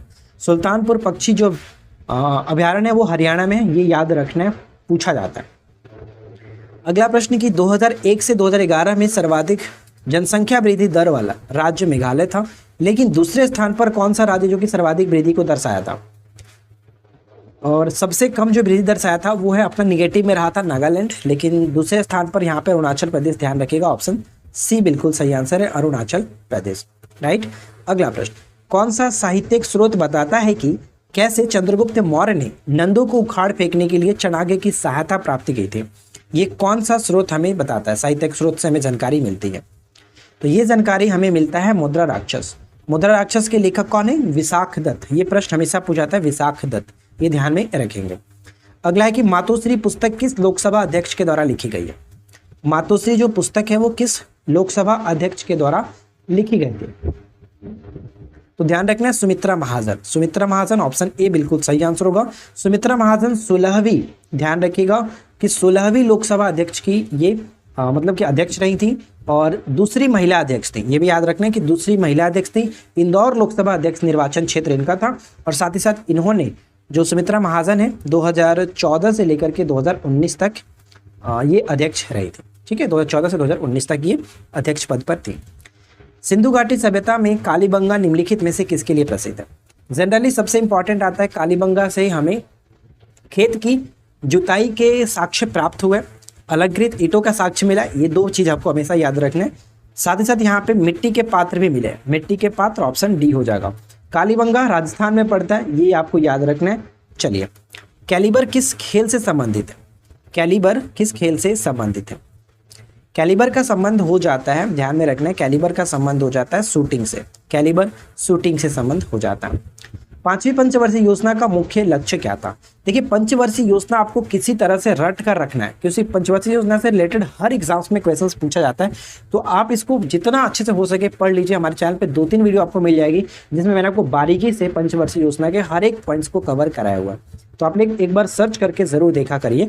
तो देखिए, पंचवर्षीय योजना से अगर हम बात करें 5वीं पंचवर्षीय योजना, तो सबसे पहले तो इसका कार्यकाल आपको याद रखना है, 1974 से लेकर के 78 तक था। और ये पहली सी पंचवर्षीय योजना हुई जो कि अपने कार्यकाल से 1 वर्ष पहले ही समाप्त हो गई थी, क्योंकि ये आप देख रहे हैं 4 वर्ष तक ही चला था।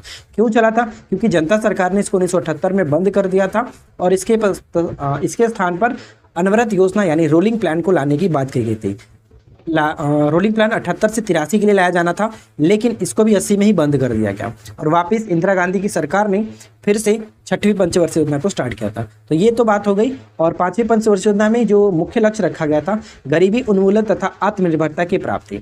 और गरीबी उन्मूलन का जो नारा है वो इसी पंचवर्षीय योजना में देखने को मिलता है। तो सही आंसर ऑप्शन ए होगा। ठीक है, निम्नलिखित में से कौन सी अल्पाधिकार एक सामान्य विशेषता है? कौन सी अल्पाधिकार एक सामान्य विशेषता है? तो ध्यान रखना, यहाँ पे करेक्ट आंसर क्या होगा कि अल्पाधिकार एक सामान्य विशेषता है कि अल्प विक्रेता हो तो अधिक क्रेता होंगे। अल्प विक्रेता हो अधिक क्रेता होंगे, यहाँ पे सही आंसर हो गया ऑप्शन सी। वस्तु का संवेग किन कारकों पर निर्भर करता है? तो इसको हम किस तरह से डिफाइन करेंगे? तो सिंपल सा है कि आप जो मोमेंटम होता है P बराबर mv होता है। P बराबर mv होता है। m का मतलब द्रव्यमान यानी मास और v का मतलब वेलोसिटी, वस्तु की गति। इन दोनों पर ही निर्भर करता है। तो 1 और 2 यहाँ पे करेक्ट आंसर होगा ऑप्शन बी। अब यहाँ से एक दिन मैंने पूछा था आपसे कि संवेग का ऐसा यूनिट क्या होता है? तो संवेग का ऐसा यूनिट m का मतलब आप यहाँ पे कहेंगे कि kg हो गया और वेलोसिटी के लिए मीटर प्रति सेकेंड हो गया। तो kg मीटर प्रति सेकेंड जो कि इसका ऐसा यूनिट होता है, ये भी ऑलरेडी एग्जाम्स में पूछा गया है। अगला है कि पूरा पाषाणकालीन जो स्थल है हुंसगी का संबंध किस राज्य से है जहाँ पर आखेटक खाद्य संग्रहकों के होने का प्रमाण मिला है?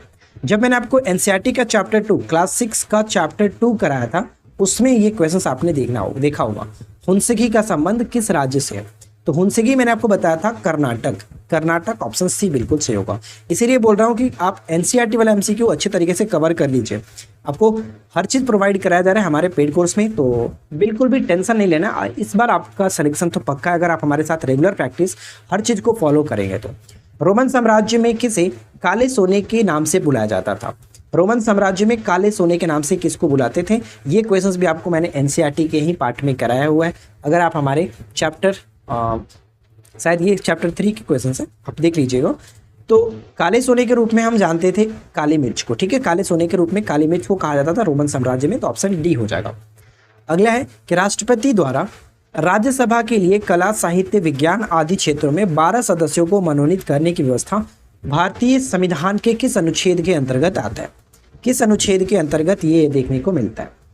तो आपको पता है सरल हम जानते हैं, जिसमें 79, 80 और 81 आर्टिकल आता है। 79 में जो कि संसद का गठन, 80 में जो कि राज्यसभा का गठन और ल का मतलब लोकसभा 81 के तहत।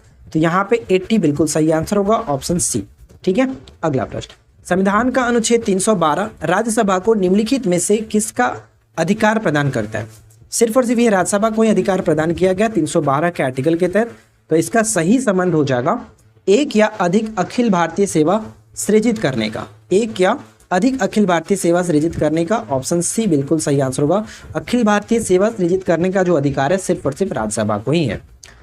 नेक्स्ट क्वेश्चन है कि कुषाण सिक्के बिहार के किस जिले से प्राप्त हुए जो कि कुषाण साम्राज्य की सीमा को दर्शाते हैं?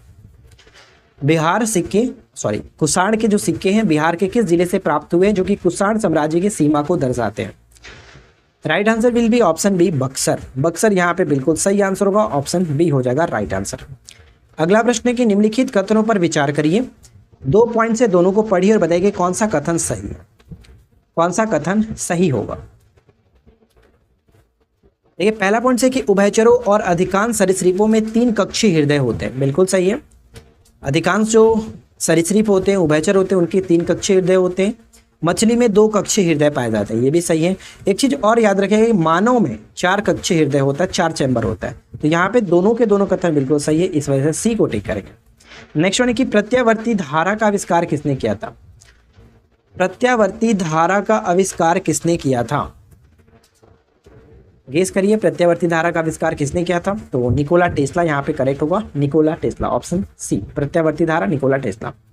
फिरोज शाह तुगलक ने एक नया कर सिंचाई कर को लगाया था, ये कितना होता था? जो कि पद का कितना होता था, कितना भाग था? सिंचाई कर जो था वो उपज का 1/10 भाग, 1/10 भाग के रूप में सिंचाई कर के रूप में लिया जाता था।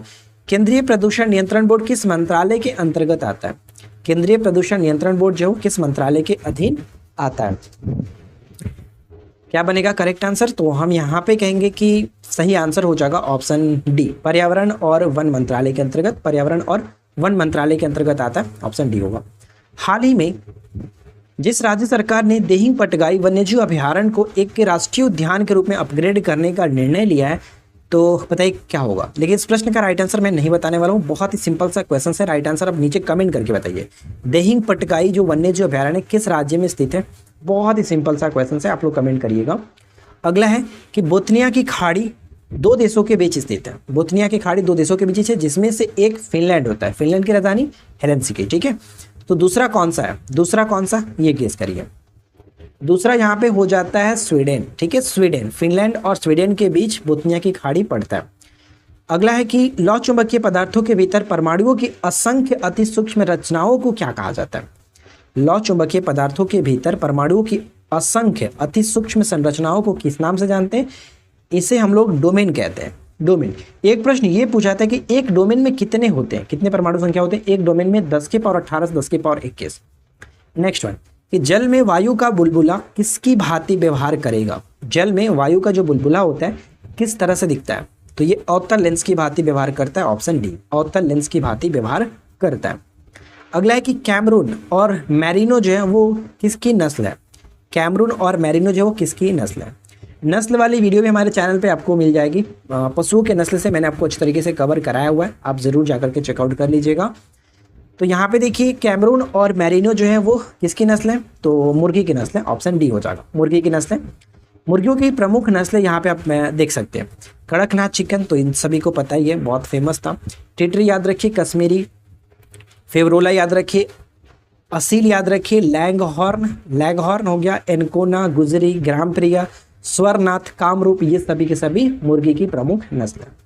निम्नलिखित में से कौन शीतोष्णकटिबंधीय घास भूमि है? निम्नलिखित में से कौन शीतोष्णकटिबंधीय घास भूमि है? देखिए शीतोष्णकटिबंधीय होता है, एक उष्णकटिबंधीय होता है। मैंने आपको चैनल पे अच्छी तरीके से कराया हुआ है, एक बार आप सर्च कर लीजिएगा, घास के मैदान वीडियो मिल जाएगी हमारे चैनल के नाम से। देखिए जो भी टॉपिक आपको चाहिए, सबसे पहले टॉपिक का नाम लिखिए और उसके लास्ट में ऑनलाइन स्टडी जोन लिख लीजिए, आपको हमारे चैनल पे वो टॉपिक मिल जाएगा। मोस्टली टॉपिक 90% मैं आपको गारंटी देता हूँ कि हमारे चैनल पे वो टॉपिक ज़रूर आपको मिल जाएगा, और नहीं मिलता है तो आप 10% वाले टॉपिक को नीचे कमेंट करिए, ज़रूर वीडियो आपको प्रोवाइड कराया जाएगा। तो शीतोष्णकटिबंधीय घास के मैदान के अंतर्गत हम देखेंगे तो वेल्ड आता है। सवाना जो होता है वो उष्णकटिबंधीय घास का मैदान है दक्षिण अफ्रीका का, और वेल्ड भी दक्षिण अफ्रीका का, लेकिन शीतोष्णकटिबंधीय है। शीतोष्णकटिबंधीय घास के मैदान के अंतर्गत आप याद रखेगा पंपास भी आता है जो कि दक्षिण अमेरिका का, प्रेरीज भी आता है जो कि उत्तरी अमेरिका का है। तो ये इंपॉर्टेंट रहेगा, इसको याद रखेगा। फिलहाल यहाँ पे सही आंसर ऑप्शन सी होगा, वेल्ड, ठीक है। अगला प्रश्न, हाल ही में क्रिस हिपकिंस किस देश के प्रधानमंत्री बने?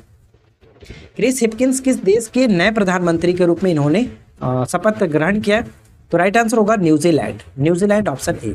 न्यूजीलैंड की राजधानी क्या होता है नीचे कमेंट करिए जल्दी से। हाल ही में किसके द्वारा पहली स्वदेशी रूप से विकसित मोबाइल ऑपरेटिंग सिस्टम बनाया गया? मोबाइल ऑपरेटिंग सिस्टम बनाया गया जिसका नाम रखा गया था भार ओएस, शायद, ठीक है, भार ओएस। ये बनाया गया है किसके द्वारा? तो राइट आंसर हो जाएगा option B, IIT Madras, IIT Madras के द्वारा बनाया गया। किस राज्य सरकार ने किसानों के लिए जल संरक्षण योजना शुरू किया? जल संरक्षण योजना शुरू किया, क्या होगा राइट आंसर? जल संरक्षण योजना को स्टार्ट किया झारखंड की सरकार ने, झारखंड की सरकार ने, ऑप्शन बी। देखिए फ्रेंड्स 50 क्वेश्चंस यहाँ पे आ गया और आज के इस वीडियो का आखिरी प्रश्न है, और मुझे यकीन है कि आपने इस वीडियो से 36+ क्वेश्चंस अच्छे से सही कर लिया होगा। अगर आपने इतना सही स्कोर किया तो बहुत अच्छी बात है, आपकी स्कोरिंग काफ़ी अच्छा, कोई प्रॉब्लम नहीं है, बस इसी तरह से आप मेहनत करते रहिए। और जिनका भी अगर इससे कम स्कोर आता है तो आप लोगों को और भी मेहनत करने की ज़रूरत है। और जैसे कि मैंने आपको बेस्ट स्ट्रैटेजी बताया, आप उसको रेगुलर फॉलो करते रहिए, कम से कम 15 से 20 दिन आप उसको रेगुलर फॉलो करिए, तब आपको फ़र्क खुद दिख जाएगा। देखिए, किस राज्य या केंद्र शासित प्रदेश की पुलिस ने साइबर कांग्रेस पहल लॉन्च किया? साइबर कांग्रेस पहल को हाल ही में लॉन्च किया कहाँ पर? तेलंगाना में इसको स्टार्ट किया गया। ऑप्शन ए बिल्कुल सही होगा, तेलंगाना। ठीक है फ्रेंड्स, तो आशा करते हैं कि आप लोगों को आज का ये वीडियो अच्छा लगा होगा। पसंद आया हो तो वीडियो को लाइक एंड शेयर करिए। चैनल पे पहली बार है, सब्सक्राइब करके नोटिफिकेशन बेल आइकन कॉल पे सेट करिए। हम मिलते हैं आपके साथ इसी प्रकार के किसी और वीडियो में नेक्स्ट टॉपिक के साथ। Thanks for watching, keep learning, have a good day.